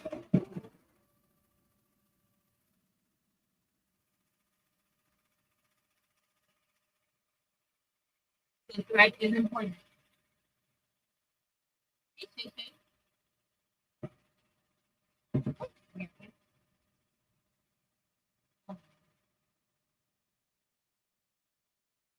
Oh no, too many stars. All right, so we talked about thread. Also stabilizers. There was a stabilizer PDF file that I shared the other week. I gotta find it. I don't know where it's at. But stabilizers is very important. Okay, depending on what you're going to be stitching out, it's very important. You need to know the difference between cutaway stabilizer, tearaway stabilizer, water soluble, no show mesh. You need to know the difference between these stabilizers and also their weight. They do have different weight. We had a whole live dedicated to that maybe like 2 months ago. So you need to, these are all things that you're going to have to be looking into. Also needles. So you need to know, like, you're going to have your ballpoint needles or your sharp needles. You need to know what you're going to be using either of those for. Does it make a difference? Yes, because you can mess up your garment if you're using the wrong needles. Okay. Also, the needle sizes is important. So depending on your material, you may need a heavier needle. You may need a lighter needle, smaller needle. So those are all important things that you need to look into. Oh, you got your needles. Um. Also, what else? What else? What else? Um. We talked about your hoops. We talked about your specialty hoops, like the mighty hoops. Oh, what size did you get? The 9014.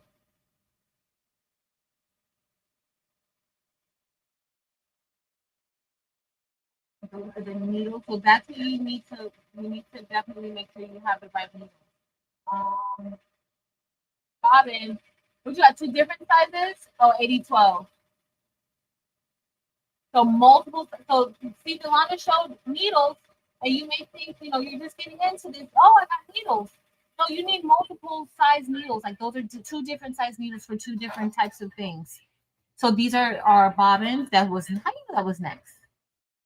You need bobbins specifically designed for embroidery. Those are magnetic bobbins. and look at the instructions. If you get the magnetic bobbin, you need to look at the instructions for that. And those are the magnetic bobbins. Now you can do magnetic.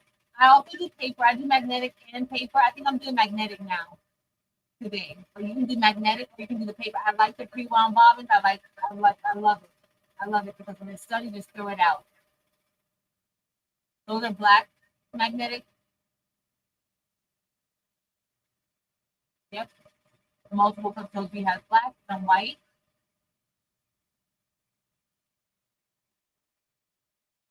And those, so these oil needle syringes situation that Rhonda's showing now, they literally changed my life. Like, I don't have oil going everywhere, cleaning up oil every time I oil my machine because the bottle that comes with it, let me just talk about the bottle that comes with it.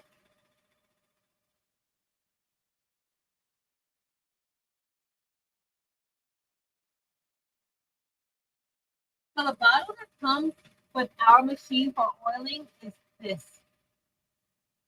And this little nozzle it's the holes that we're placing the oil in, they're very tiny.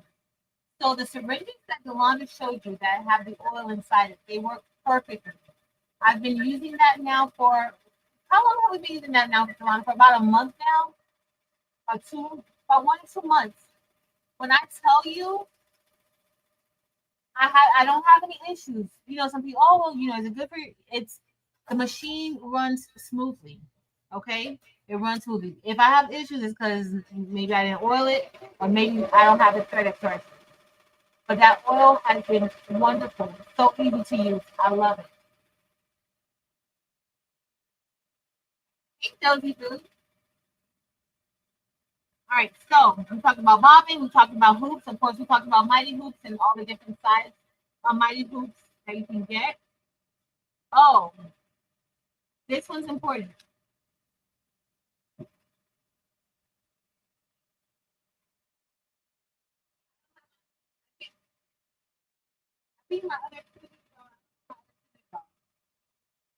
So you're going to want to have, what's that? Wait, one, what's that? Oh, your ratchet. A ratchet set. Yes, yes, yes, yes. You need that. You need that. That's very important because guess what? We want the machine to run smoothly and everything, but honestly, sometimes it just doesn't. Things happen, and you might need to get your hands dirty. Okay, you might need to get your hands dirty. You also need scissors. I love these duckbill scissors like this. It makes it easy to cut, especially when you have applique and you need to cut that fabric. It makes it very easy to do that. Okay, so you need good embroidery scissors. You need good embroidery scissors. We talked about stabilizers and water soluble stabilizer goes on top. Something else that I have. So the water soluble stabilizer, you'll saw me use that USB drive, but also temporary adhesive spray. Like these are all things when you're looking at your budget, these are all things that you're going to need. And I know people will say, oh, well, you don't need that stuff right away. Let me just let you know if you want to do the things, you're going to need it. So just pace yourself, learn your machine, and then you'll know, exactly what you're going to need. So Barb says you're going to need some storage for all of your, yes. And make sure you kind of label it so you'll know what's what because stabilizers can look the same, right? The weight of the stabilizer may be different, but it can look the same. And if you take the packaging off, you may not remember. So storage and labeling, yes. I oil my machine, so maybe like every 2 to 3 days. If I use it a lot, like I've been using it a lot this weekend, so I oiled it on Friday, and then I oiled it again today because I used it a lot. So you're supposed to oil your machine, I think, every 4 hours, 4 to 6 hours of usage. So pretty off. It's looking good over there. Storage. And yes, you need plenty of patience. Thank you, Lakeisha, for saying that. Plenty of patience. Plenty of patience, or you're going to be frustrated because everything is not going to go the way that you want it to go every single time. And you need to know that it's going to be fine. Like it's you against the machine, and you have to win. So if you get frustrated and you can't, then now you can't think about what you're doing, and you're gonna let the machine win. So sometimes I'll have to step away. There's times where I've left things on the machine, turned the machine off, and went to sleep, and came back the next day, and I was able to get it going. But don't get so frustrated to where you give up and you don't want to do it. Remember, if you're just starting out, this is new. It's new for you. You're supposed to be learning, and you want to enjoy while you're learning. Okay. Oh, Delonda. Oh, it's putting it on the side. I think I'm out of bobbin because it's been going, y'all. It's been going. But definitely, you need a lot of patience. A lot of patience.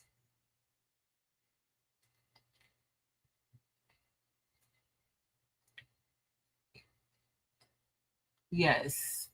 Like so, if you are buying your designs, make sure you save them. Make sure you put them on a hard drive, like an external hard drive or whatever. All of my files, whether I design them or I get them from somebody else, because I get so many files. Like I love designs. Like I can't keep it on my computer, so I do have an external hard drive that I keep the files on because they will take up space. But you want to save them. You want to save them, but also you want to make sure you have some software that can read the file and look at the file for you. Now, is having a software mandatory for you to be able to get a file from off of Creative Fabrica, save it on a flash drive, and put it onto your machine? No, but I would totally recommend it. I would totally recommend having some type of software that could read it.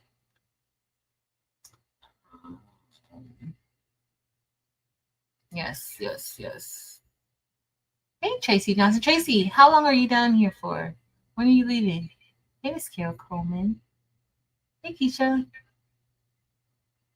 Test, test, test. And another thing, like when you get your files, you want to test your designs.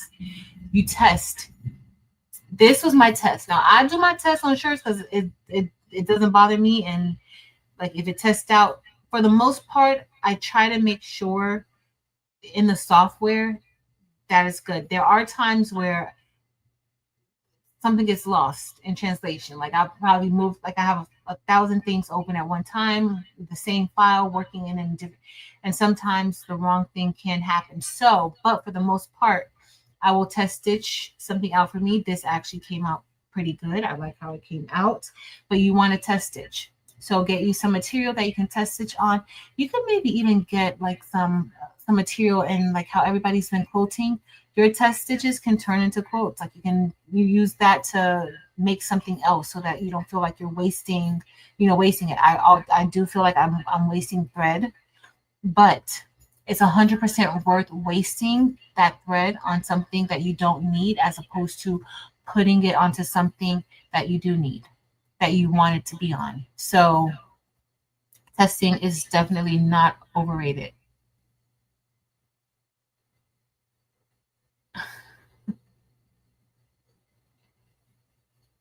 Victoria's Creations. Not has been there for. Listen, I had a project on the EM1010. It was on there for like 2 weeks, and I took it off Friday, and I'm just like, yeah, because I had to go back to it, and I was just like, yeah, no, no, no. But now all is well. I was able to think, and I needed to think to myself. I need to get my life right. So let me put in another bobbin. Everything works together. So I'm just gonna go down here. Luckily, this bag, I should have changed it before. But see, I knew it. I knew the bobbin was out. All right, so we're going to just place this in here.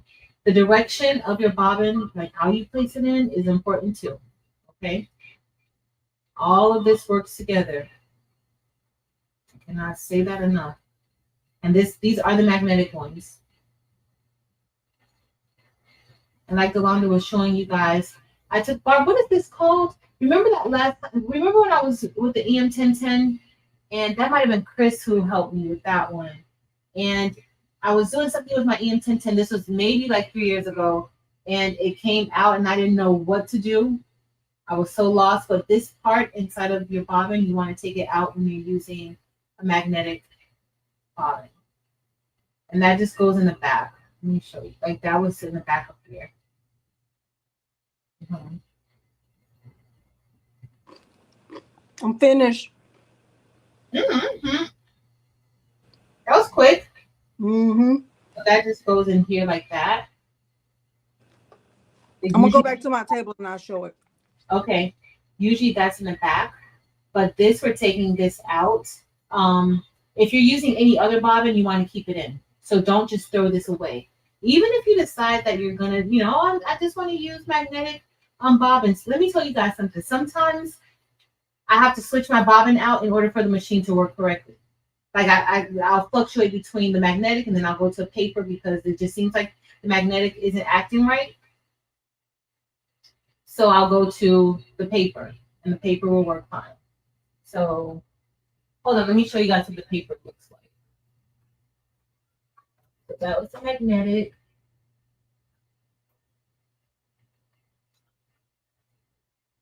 And you need to know your bobbin size. I think we're good. I think I'm in there. I'm just gonna fold it back a little bit.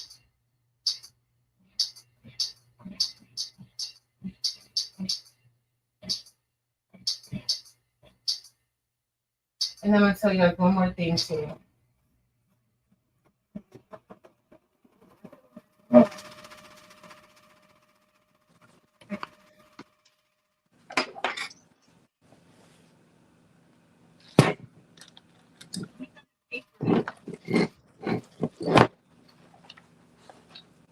The paper box. Paper off.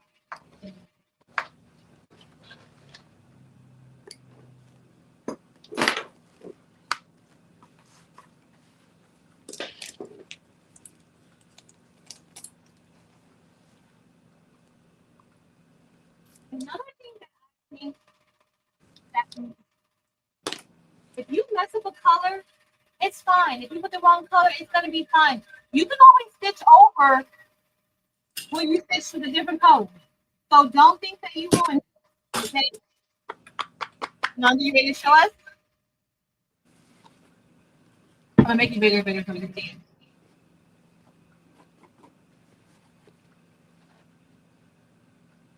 I need to clean it up right here, but I think Meredith asked what speed. I had it on 650. Yeah. Hold on. But I think it's stitched out really good. It did. You like how that side came out? Mm-hmm. Looks good. All right, the letters look thick too. Thank you.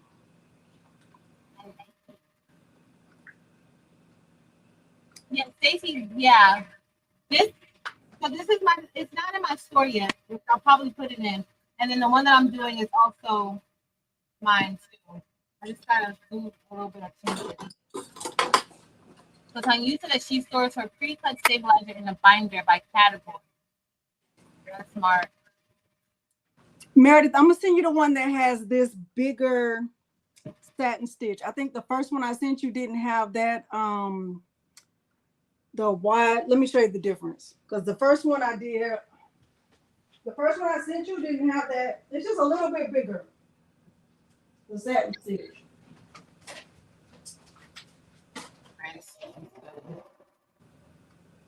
Let me show you. Hey, Kevin. We go tomorrow, early tomorrow. Not this one. You should have told me this on Friday. Maybe Thursday. They look the same. Hold on. They pretty much look the same. So I did this one earlier with don't satin stitch look the same, doesn't it? The same size. Yeah. Yeah, it does. It looks the same size.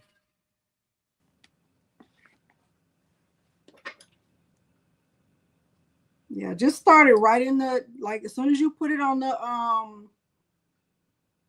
as soon as you hoop it, you don't have to move it, just start. I just wanted mine down a little further though. I like it right there. Like right, not too high, not too low. That looks good.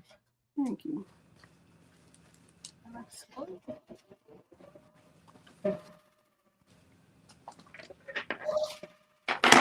Well, that's a good suggestion, Barb. Like go to different thrift stores, garage That's sales, what I get do. some fabric. That's a good idea. So we talked a little bit about like just, you know, why you want to get into it.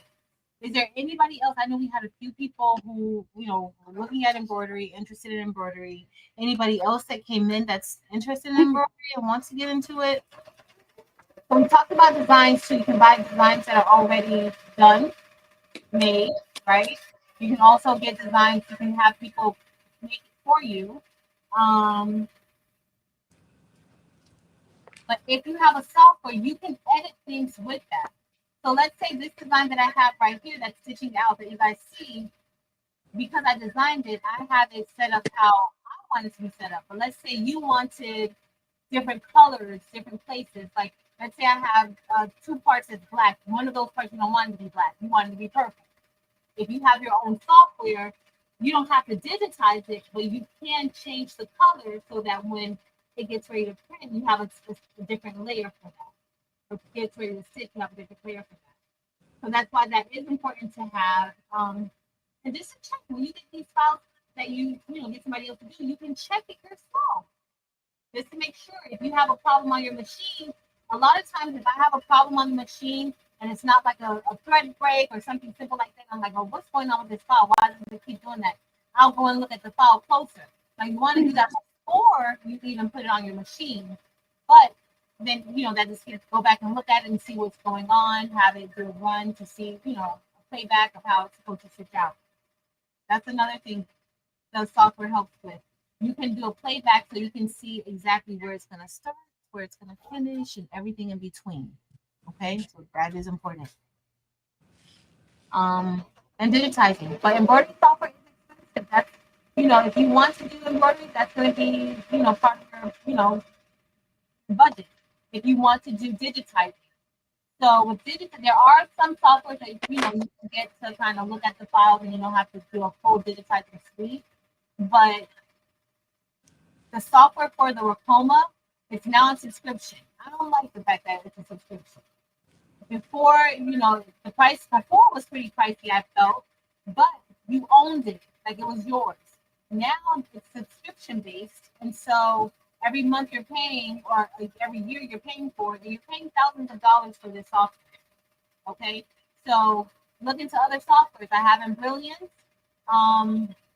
John Deere Legacy. I have the Embroidery Legacy that I'm working on trying to get that together. That software is so robust. There's like a lot going on in that software, and there's a lot of things that you can do in that software. But a lot of these companies do have where you can find videos on how to use it. So the information is out there.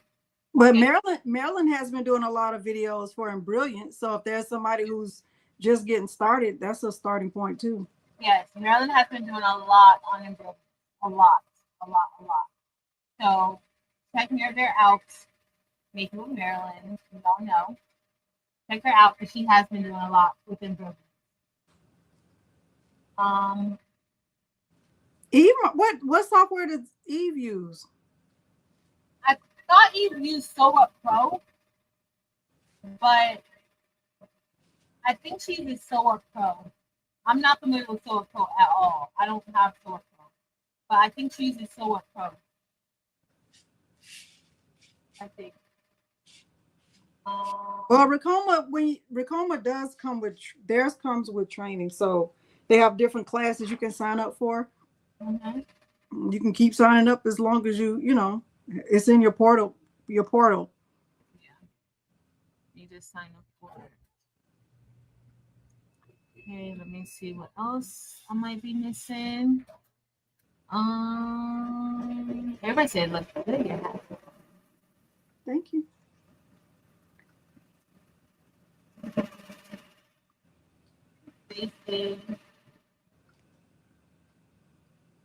Miss Parker, I'm gonna make myself a little bit bigger. Okay. It was either I was gonna either stitch this one out or stitch out that one. So this one just says God shed His grace on me. Y'all know I have the America's Beautiful rhinestone template. I love America's Beautiful. But this is what it looks like. The white part you can't see. Like there's like white stars. This is my test. This is my tester, y'all.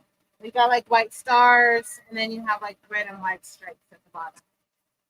Well, comic stars and stripes. That's it. But this is not available in my store yet because there's like a few things I want to change. I wasn't already loving that I couldn't get like a good center based on like how I was doing the design, but I actually do like it. I like it. So. Barbara said she liked the bold font, Yolanda. Thank you. Oh. What part of Fort Lauderdale, Tracy? What part of Fort Lauderdale? Hey, Martha.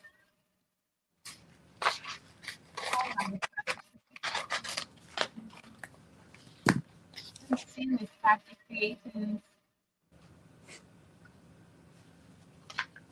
Where did I miss this Crafty Creations? I didn't see what she said. Flock dots come from deep down. Yeah.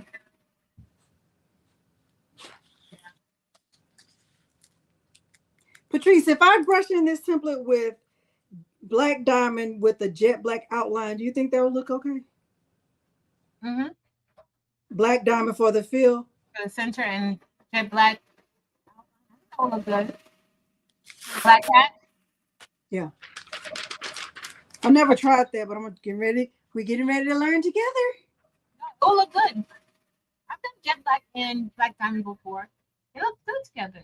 You have? On black? Mm-hmm. You know, like black. Black on black on black on black on black. Getting ready to try it. All black everything. That's why I put it on a shirt that says all black everything. Because I always like to wear black. And that's what I put it on. I gotta go find it. I never sold that template. Oh, I know. Yeah, I never seen no. Yeah. I be having stuff that I like for me. My sister didn't do a good job with her rhinestone template. She didn't do a good job? What happened? And when I was there, I walked her through it, and she did it. She did. It's the sisterhood. She did it. She did a good job. And I don't know what happened. I don't know. I don't know. I'm gonna show you. It looks awful. Oh my goodness. Miss Crafty Creations, don't be intimidated by the machine. You are the boss of this machine. This machine does not run you. You run the machine. You run it. Do not be scared of this machine. Do not let it sit there collecting dust.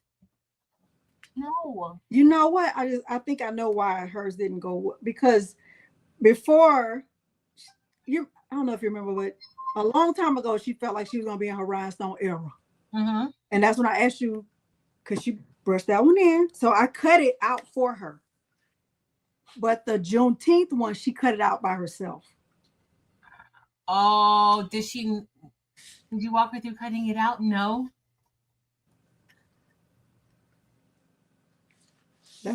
It didn't go well. Oh. Didn't go well. You think she didn't separate them? Separate the layers? I don't know.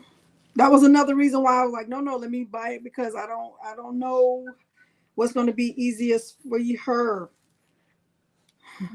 I told her to do Maryland's, and she just insisted. Like, no, because she was going to a Juneteenth party. Oh, so she didn't get to wear it. She probably had to wear something else. It didn't go well. I'm gonna show you a picture of it. That's crazy. Hey, Bobby. Bobby Lubo. Hey, Diane. She didn't, Meredith. She didn't. I can always tell. Oh, Evie says so what pro. That's what she. Oh, okay. Hey, Evie. So what pro? All right, I'm finished with this bag. I'm gonna give this bag away. I think I'm gonna give this one or the other one away. I'm not sure. Maybe this one, because I think this one's better than the other. Well, the other one I like that one, but I do feel like this one may be better. What did she do? Don't know. And that 5 is on life support. Like, it looks like she got the outline right.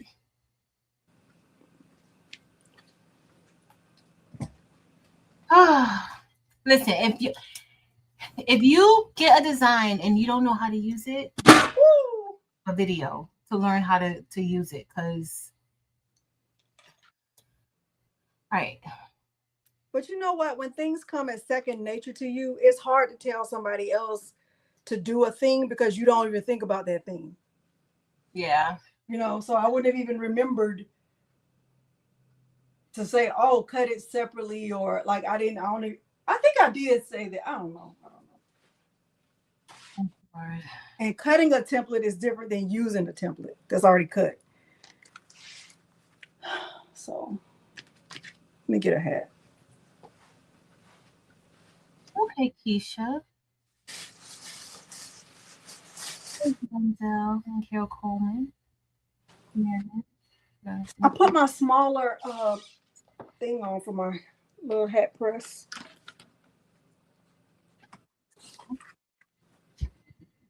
Thank you, Robin S. So Tracy has John Deere software. Pro, but I haven't taken the time to learn it. And I did tell her that, Naomi, to make sure that, like, this is the size. Make sure it's the size when you bring it in the Cricut, because she only has a Cricut. She has a Cricut. She's like, you didn't tell me it's going to take hours. I'm like, oh, I forgot. Using a Cricut. Sorry. So sorry. Oh. You did, Diane. Thank you. Nice. Oh. Here in Dania Beach. Oh, Tracy. That's close to my school. Meredith, you want to try it again or nay?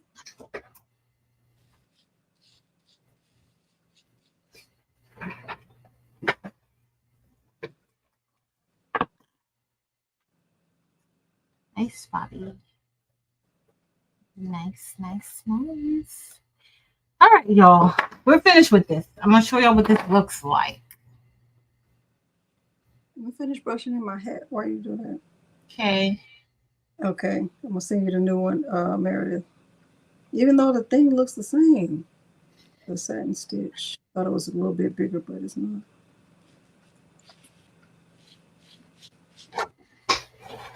With Mighty Hoops, if you're looking at doing Mighty Hoops and you're just starting out, please be very careful with Mighty Hoops. The magnet is strong. They are mighty. They are mighty. For real. So be very careful. Because don't snap a finger. All right, I'm going to show y'all. It came out so good, y'all. I'm going to show y'all the other one, too. And if you have the bling box and you do embroidery, I sent a link to the Google Drive for the because I did it and I actually did this because on one of the videos, I don't know where I was, the hat, I think I did the hat one, and Meredith asked for like if she wants to buy the hat version of this template. Let me show y'all the hat.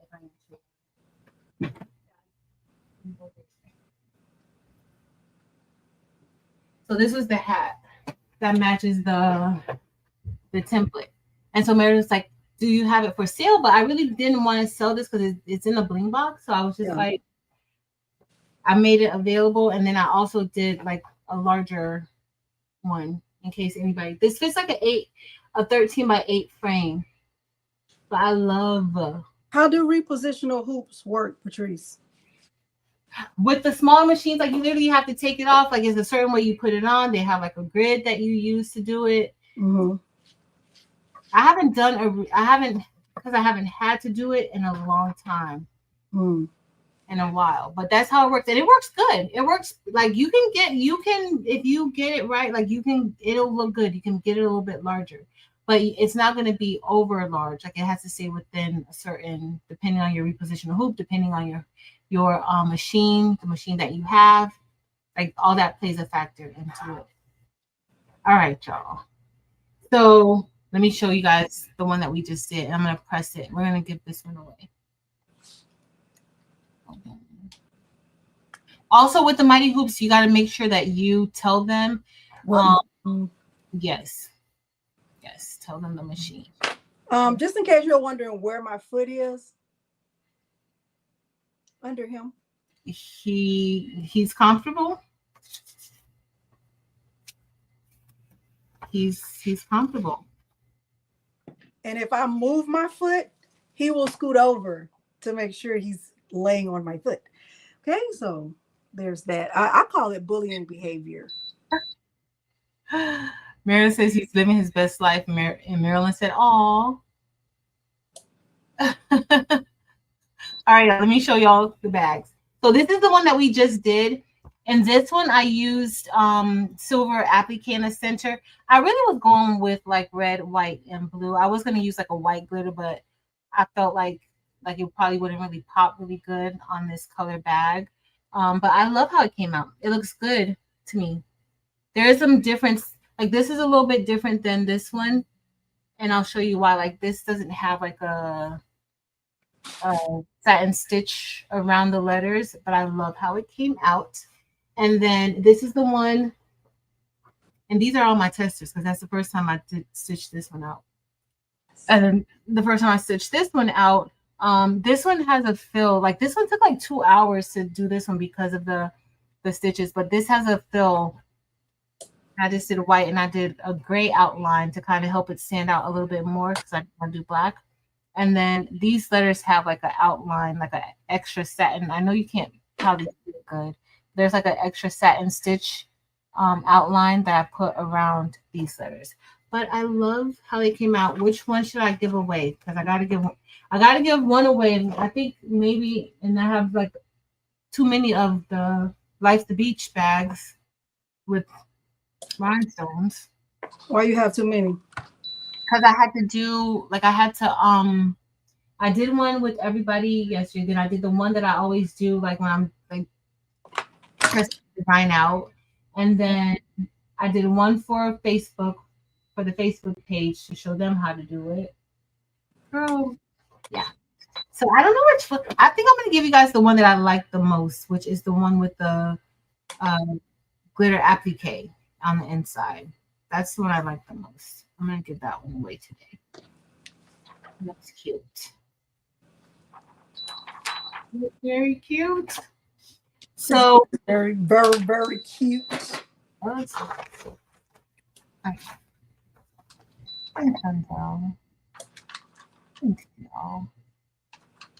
Hey, Marianne. All right, let's see.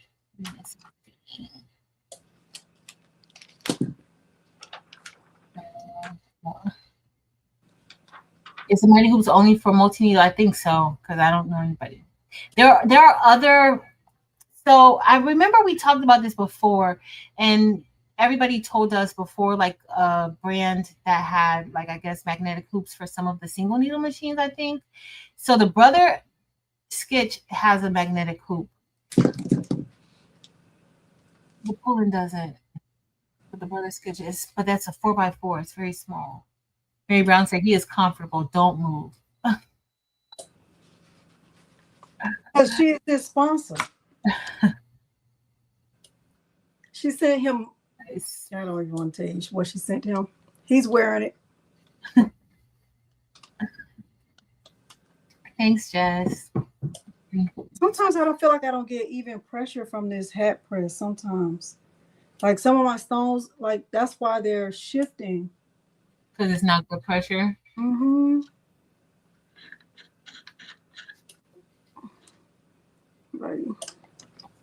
I'll try it again.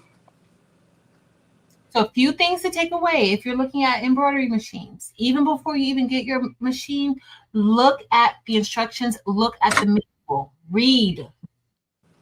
Look at videos. Readers are leaders. Yes.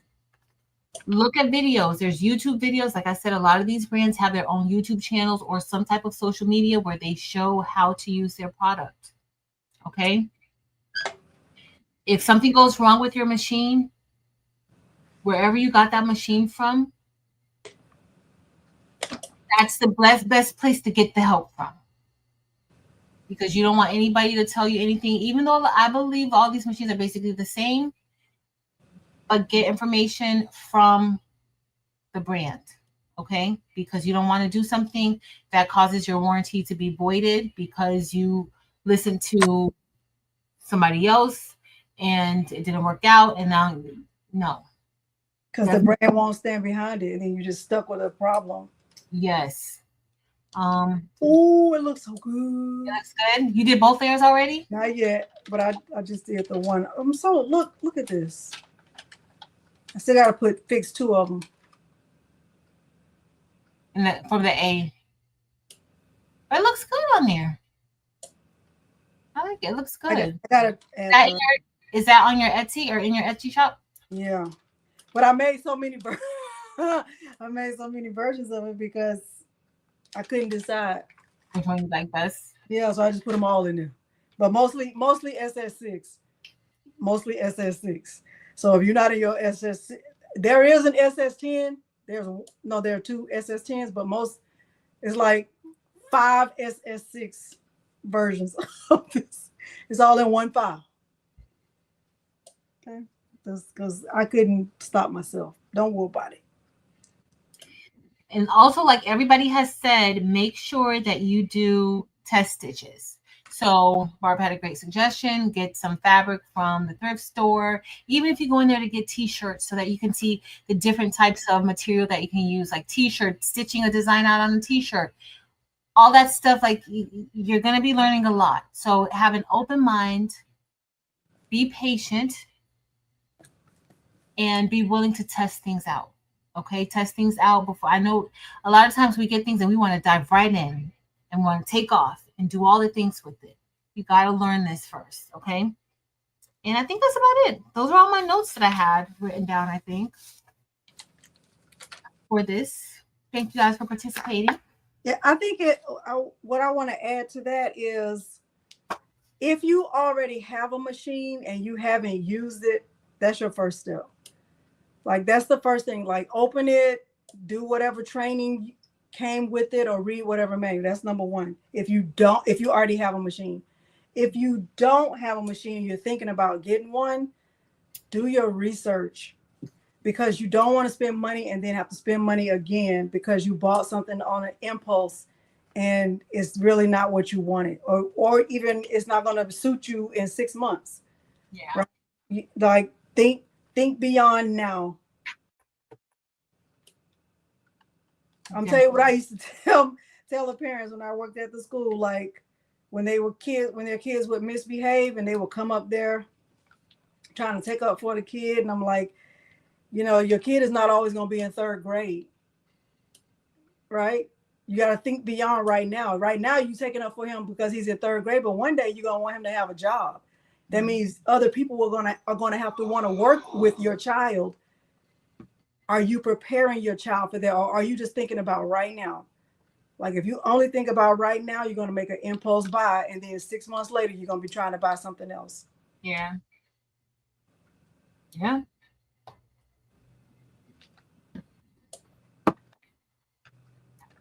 That's my advice. I'm gonna get our giveaway ready to give away this bag. It's so cute. Bring this up.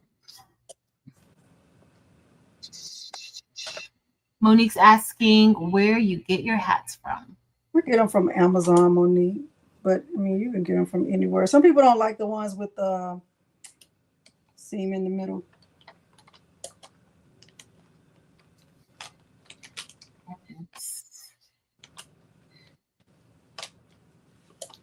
Miss Linda Gray. Miss Linda Gray, that's my file, but it's not. These were like my test stitches. So it's not yet. It's hard lining up on jet black.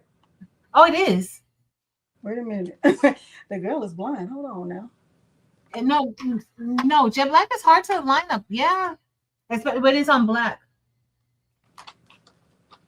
It stitched out good, Miss Linda Gray. I just have a few little things I want to. Oh my gosh. To do. What happened? I can't see.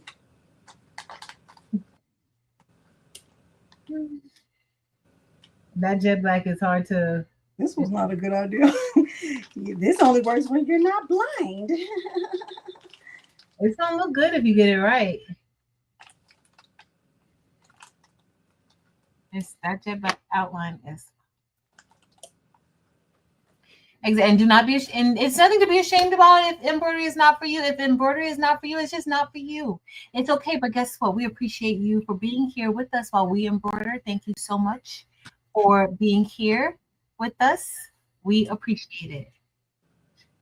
I will, Miss Linda Gray. It'll probably be ready tonight. I'm gonna, because it's practically okay. It's just a few little things that I noticed that I want to kind of fix. But you still wait. Don't wait for me, because I'm girl. Lord have mercy. Miss Nene, why are you about to put it in the garage? What she put in the garage? PM1010. She said she over it. Oh, I've been giving her a hard time. I think this one day this week I'm gonna send you guys out a thing, because Friday I can't do anything Friday. One day this week. I want to host. Oh, I don't want to do that. All right, we're going to do. Let me. It's Nene. I think Lady Bear wants to take it off your hands. And I don't think she's joking. I don't think she's joking either. She would so use that thing. I know she would. Let's see. Thank you, Faye. Thank you. Miss Nene might just be talking out of frustration for a little. Rosalind Lewis is frustrated with hers too? No way. All right, let me show y'all the words. I kind of, Patrice. It's, All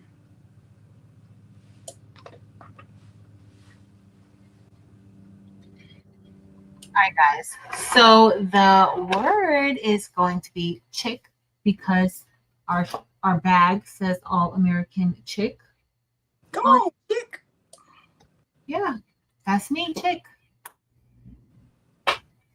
So if you win it, just send me an email with your address, your name, and your address.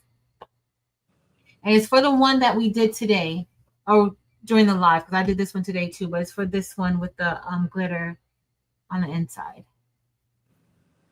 For the applique. I'm going to press it, not now, but before I send it out, I'll do a press of it.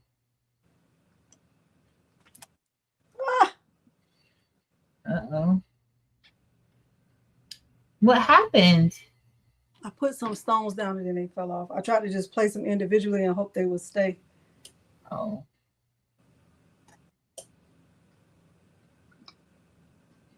I don't know this.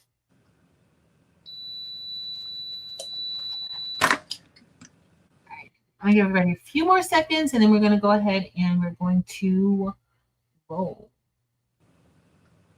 Roll, roll, roll, roll, roll. I'm not gonna make, I think I'm just gonna do the applique. Well, I'll put the other one in if you want, but that other one has so many stitches on it. It took a long time for that one to stitch out. So that was 2 hours. This one was like an hour, but that one's like 2 hours. Totally not worth it. Well, it is worth it, but no. I don't want it to be that long. I just everything to minimize it. Like everything. I'll make the SVG available too in the, if you get the digitized one. All right, y'all. Let's get ready to roll. I'm going to head back and we're going to draw and see who wins. We get my playing Gumachig. Patricia.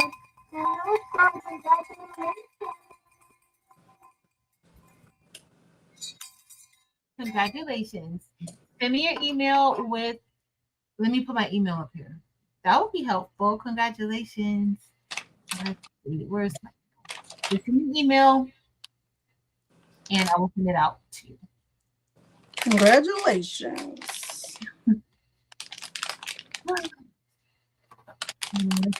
I posted. This is gonna be mine.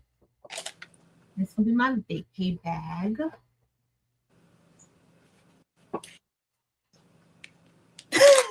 Mary Brown said, "Don't move." Okay, yeah, he can lay on my foot as long as he wants to. I need to do a giveaway too of that shirt. Okay. I'm gonna pull it back up. What do you want the word to say? Jenna. Jenna. We did not enter into the Jenna. Jenna. And yo, if you don't know what the Jenna is, don't enter.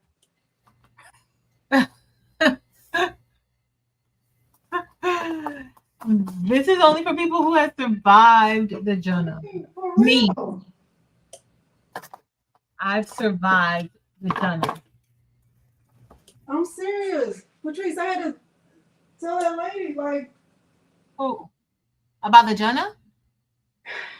I did a giveaway. I think it was Wednesday. I think you had already clicked off. Said this is for anybody who was an active member of So Good. She wasn't. No, I remember one person who was there. I don't remember what her name was. So I had I just went back through the chat. I went to the first person who entered the word, because that was the only fair thing to do. You got it going? Because if you do, they can't see it. Oh, hold on. I didn't share it. Hold on. Yeah, it's going. Let me share it. Sorry, y'all. I'm trying to find your shirt. Oh. Sorry, guys. Sorry. So Deborah Browning ended up winning. Wait, okay. That was the only fair way to handle it. Yeah.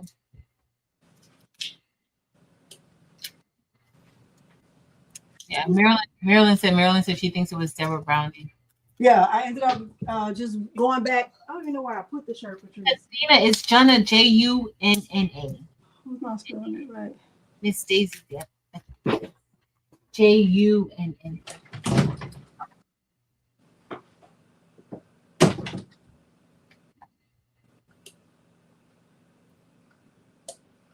Cut this out. I never put that. But I did invite her to join us. You did, and she said okay. Oh. You remember her name or you don't remember? I do. I don't want to say it though. Okay. I got you. I was just gonna say I didn't see anybody. I didn't even seen many people do today. Even though we know there's people in the bushes. Hey, y'all in the bushes. Thank you so much for being here. But that's what I thought too. Maybe she had just been in the bushes, so it was just unfamiliar. But you know, you can look at somebody's like if they type anything in the chat, you can see what videos they've ever commented on. Yeah. You go back and see their whole like little history. So she hadn't been in any of our. So good. Everything. It looks like a lot of people didn't like the video. Like we need them to like the video. Oh, hit the thumbs up. I gotta clean this bag out, y'all. I gotta cut some Still stuff. got some of them crooked. It don't look terrible, but it doesn't look amazing either. Is it wearable? See? Hold on. Wait. I gotta remove the. Hold. Show us after I do the giveaway. I'm gonna do. You ready for me to draw? Let me refresh. Just look at the likes. Okay.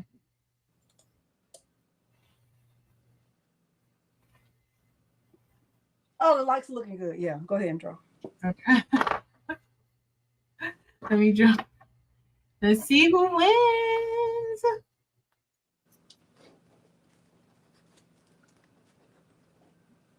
Keisha Foster, congratulations. Keisha, what is the genre? So what is the genre? Yeah, what is the genre, Keisha? We need to know if the people know what the genre is. Hold on, let me get. You want me to put your email address up? I want to know if Keisha knows what the genre is. Keisha, I think Keisha knows what the genre is. Let's see. Come on, Keisha. Tell us. We need to hear, Keisha.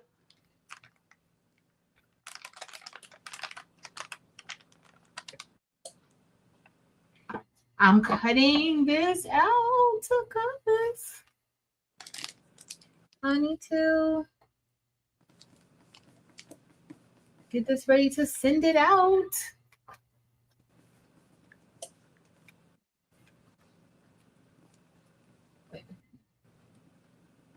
Being in trouble. That is when you're in trouble. Come on, draw again, Patrice. That is when you're in trouble. No. Literally when I'm in trouble. That's not the genre. Literally when I'm in trouble. No, she could get a logo or something. That ain't the genre. Keisha, do you remember where the genre even originated from? Do you even know where the genre originated from? Do you remember?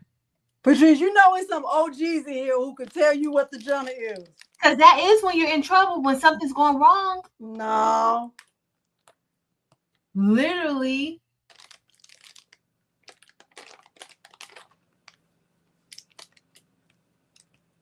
Literally. Sorry, I'm cutting. Did Keisha respond? No.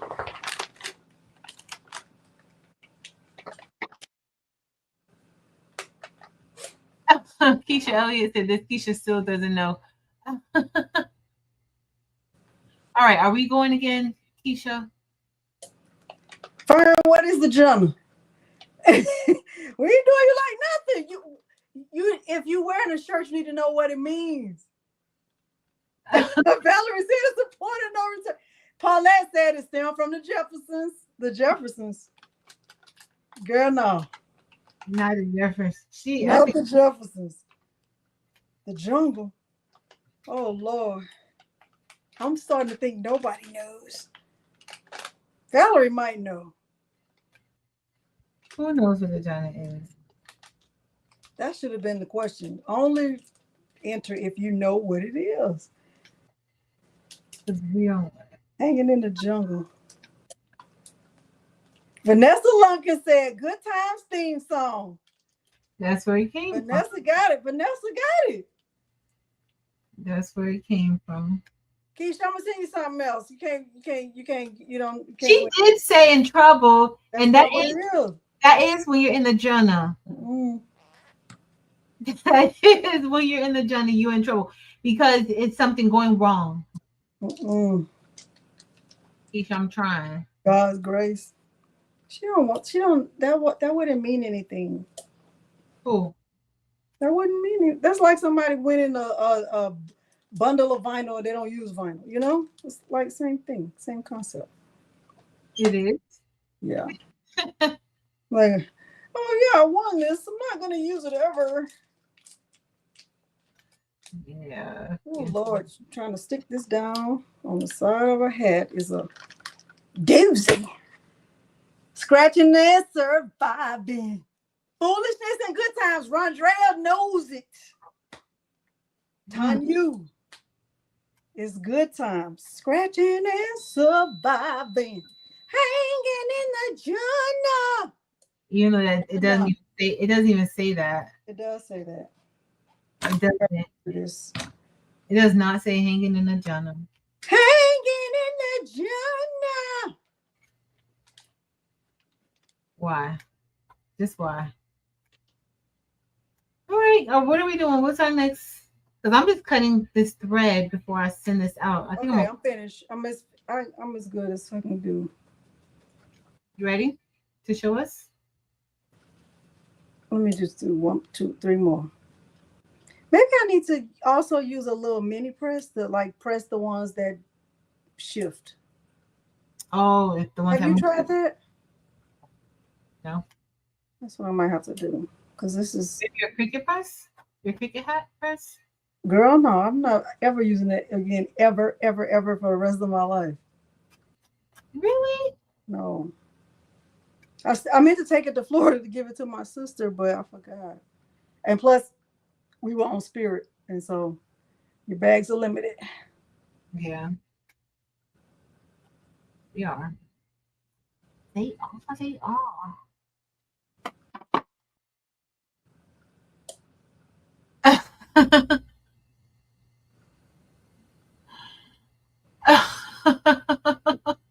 What'd you say?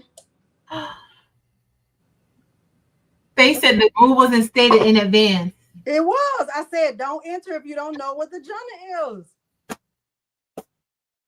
Rewind. You didn't. I didn't say that. I think you did say that, but I still think that you did. I didn't say that. That if you enter the journal when you're in trouble. I'm not in trouble. That's the merit list. When you're in trouble and it's like a stressful situation, nothing's going right. Hey, the rule was stated in advance. Go back. You did that. We didn't. All right, I'll pick this up as good as possible, y'all. I'll send her a logo, but it doesn't make sense for her to have that. Shoot, that won't mean anything. It should actually go to what shirt? Let me see the shirt.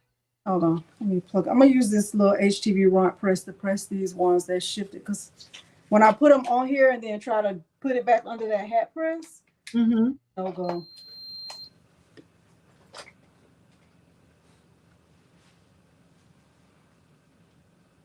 Hold 1 second. Let me try to just put it down right. I'm just cleaning the back of the bag up, y'all. What you cutting? Just a thread. You know the thread that be in the back? Yeah. That's it. Before I send it out, I think I'm gonna put something on top of it.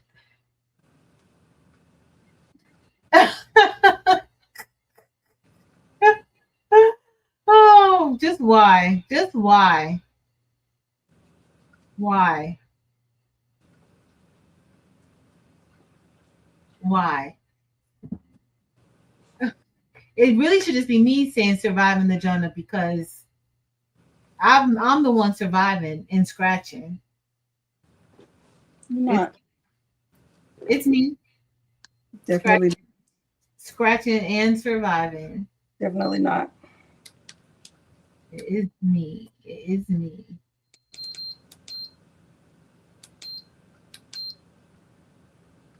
But the pink, that looks good on there though. The image looks really good. The colors are great.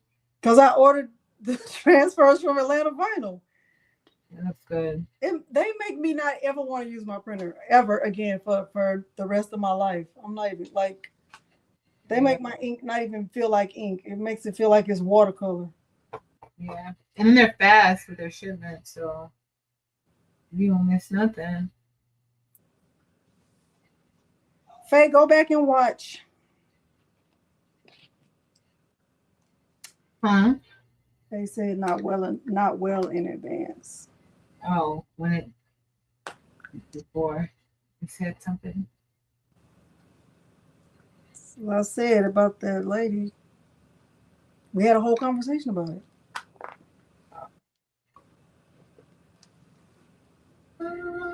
Evelyn doing the whole song. All right. You finished? You ready to show us? I'm gonna press it with this, Patrice. Just those spots. Okay. Good night, Elba. Good night, good night, good night, good night, good night, good night, good night, good night, good night, good night, good night. Thank you, Faye. So who was it? I think it was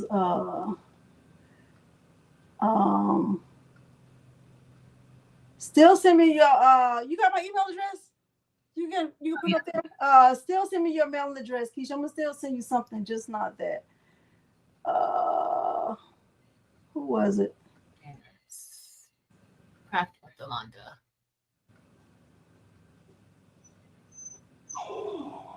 It was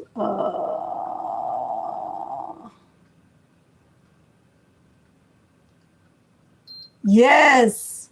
Elba, it was really Elba. Elba said the jump is where you go, where all the drama starts. Valerie says the point of no return. Really, Elba. Let me go to top chat. Let me look at live chat.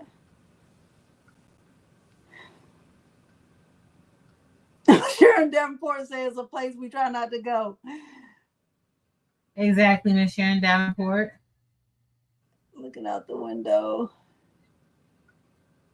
Anita Downey said it's a pit of boo boo boo boo. Mm-hmm. Okay.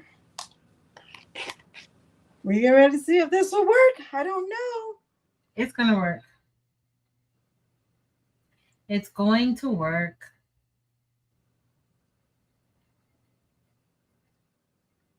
I have never done this before. We'll use the honestly,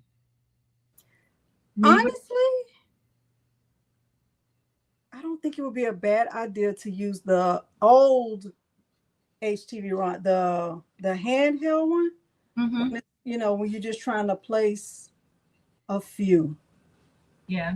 Oh, because that's like the Cricut one. That's what I was telling you. No. Nothing is like that.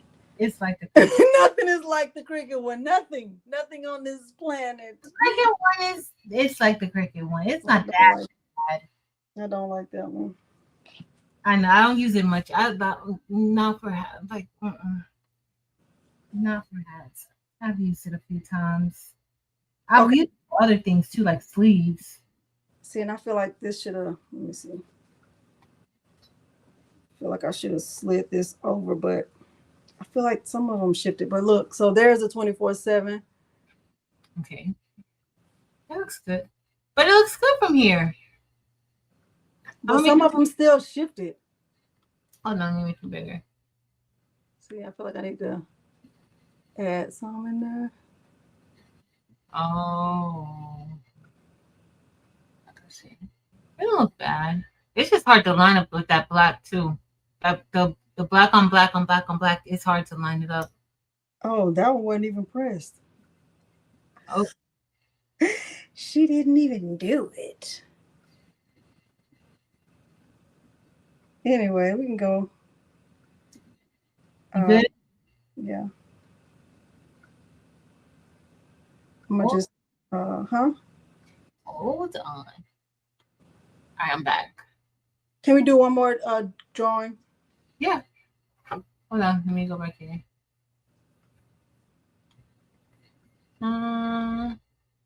Okay. What's the word? Shirt. Shirt. Shirt. Shirt. Shirt. Hold on, let me share my screen.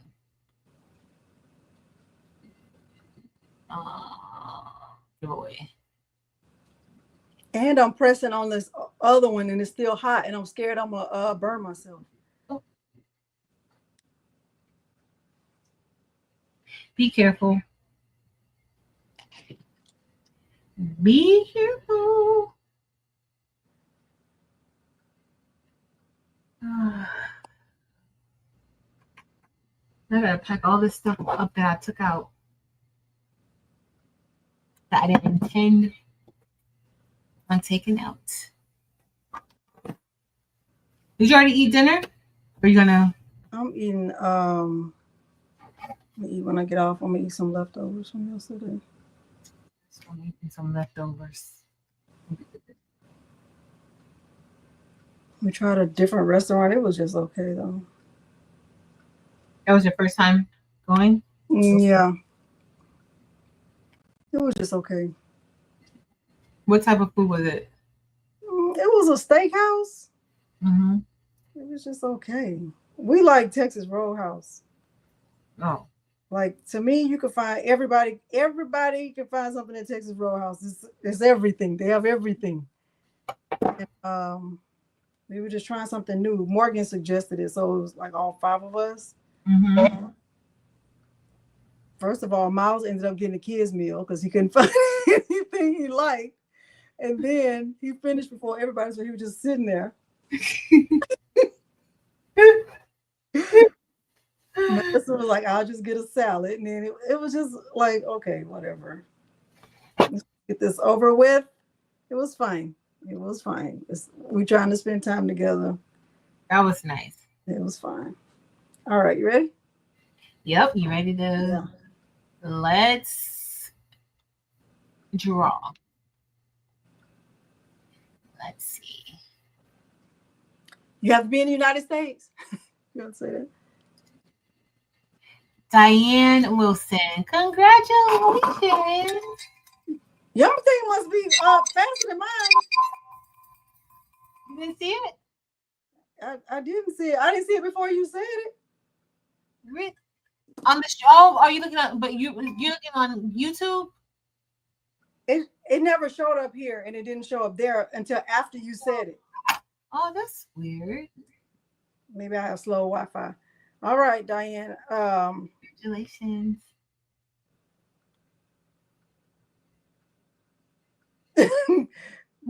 I'm pretty sure she knows what the channel is, but I won't ask her. Diane, you want a logo or you want the shirt?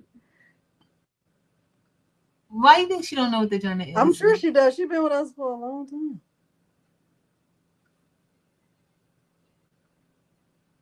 But you know what? That shirt is a large. This shirt is a large.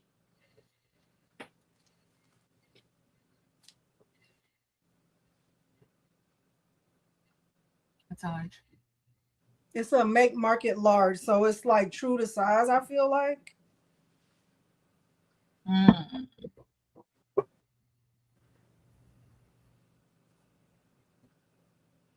I like the make market shirts. I do too. I bought a lot of them. Were they on sale? If you get them online. Oh. But if you buy them in the store, they cost like $2 more, $1 or $2 more. Did she respond? I can't see. I didn't see it. She said logo is fine and she wears a large. So she can take both. She said logo is fine. Okay. This is our goal. Let me let y'all say hi to him because I didn't let y'all say hi to him. We did our goal. We got it. The goal was made. I'm gonna let y'all see his bandana. Can you see it? Aw, cute. Is it treats? Straight out of treats. Aw. Mary Brown made that for him. He said he needs his treat now. I gave him one when I was behind the embroidery machine. Okay. Super cute. Later, Barb. Give him another one. And she made him a card that said "Got a treats."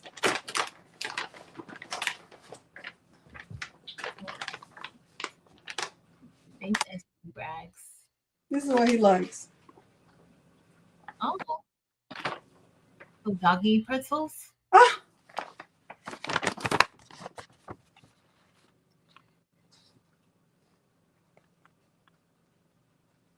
That's why. Why?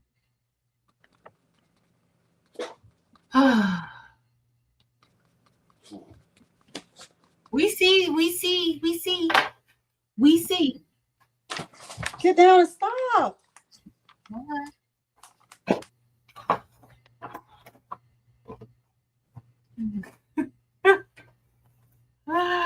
Just why?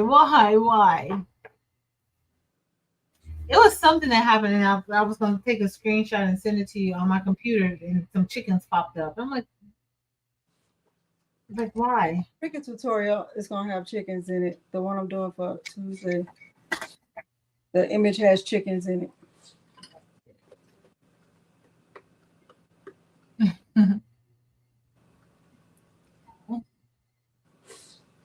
Rosalind, are you having second thoughts about your Ricoma? Stacey said she offered you.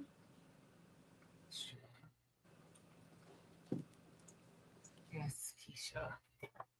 Yes. What's up? Kadra Coleman bought that for him. Kadra. She I told you she did a order pickup and he was howling in Petco. Mm-hmm. The only dog in there howling. No, there was no other dogs howling. He didn't like his environment. He said the he was and as a matter of fact, there was a dog in there without a leash. He stood right there next to the owner. He did not move out of the spot. Not him. He was on a leash and a harness, and he was howling. He was moving. He can't help it. He tried his hardest, but sometimes he just missed the mark. He getting it together. He getting his life. Rosalind, were you? Stacey said she offered to buy your Ricoma. Mm-hmm.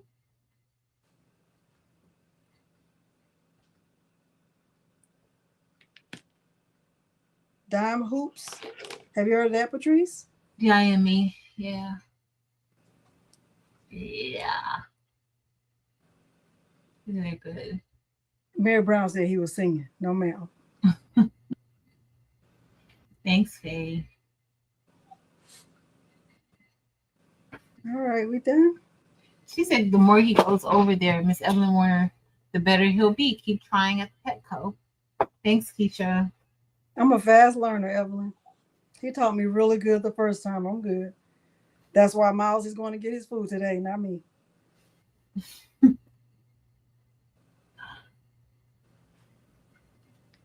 Oh, I said how she didn't offer. She wants to trade.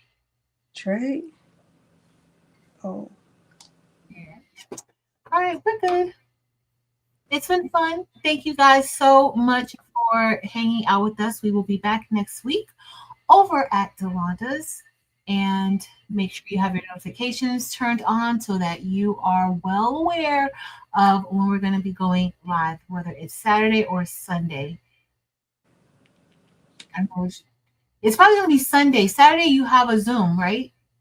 Saturday, I have a Zoom. So it's probably going to be Sunday that we're going to be going live, unless we go late. But you don't want to do back-to-back situations. No. So it'll be Sunday, okay? We can do this time again. So Sunday, 5 Eastern, 4 Central, okay? So we love you guys. Thank you guys so much for being here. Hopefully this was helpful for you guys. I will have this file, or both the file, the one that I'm wearing and this one, listed on my website. Delonda has the mama file that she made and Strong listed on her Etsy shop. Is Strong on your Etsy shop or just mama? Just mama, because I wanted to test it multiple times to make sure it was starting in the right place. Yeah. I think it's good now though. I haven't listed it though. Okay, so check back in her Etsy. If you want that mama hat file, it's in her Etsy. And if you want the strong, it will eventually be there soon. Okay. Thank you guys so much. And we love y'all. Can't do it. I'm holding the hat press with the other hand, but Until next time, y'all. Later. bye.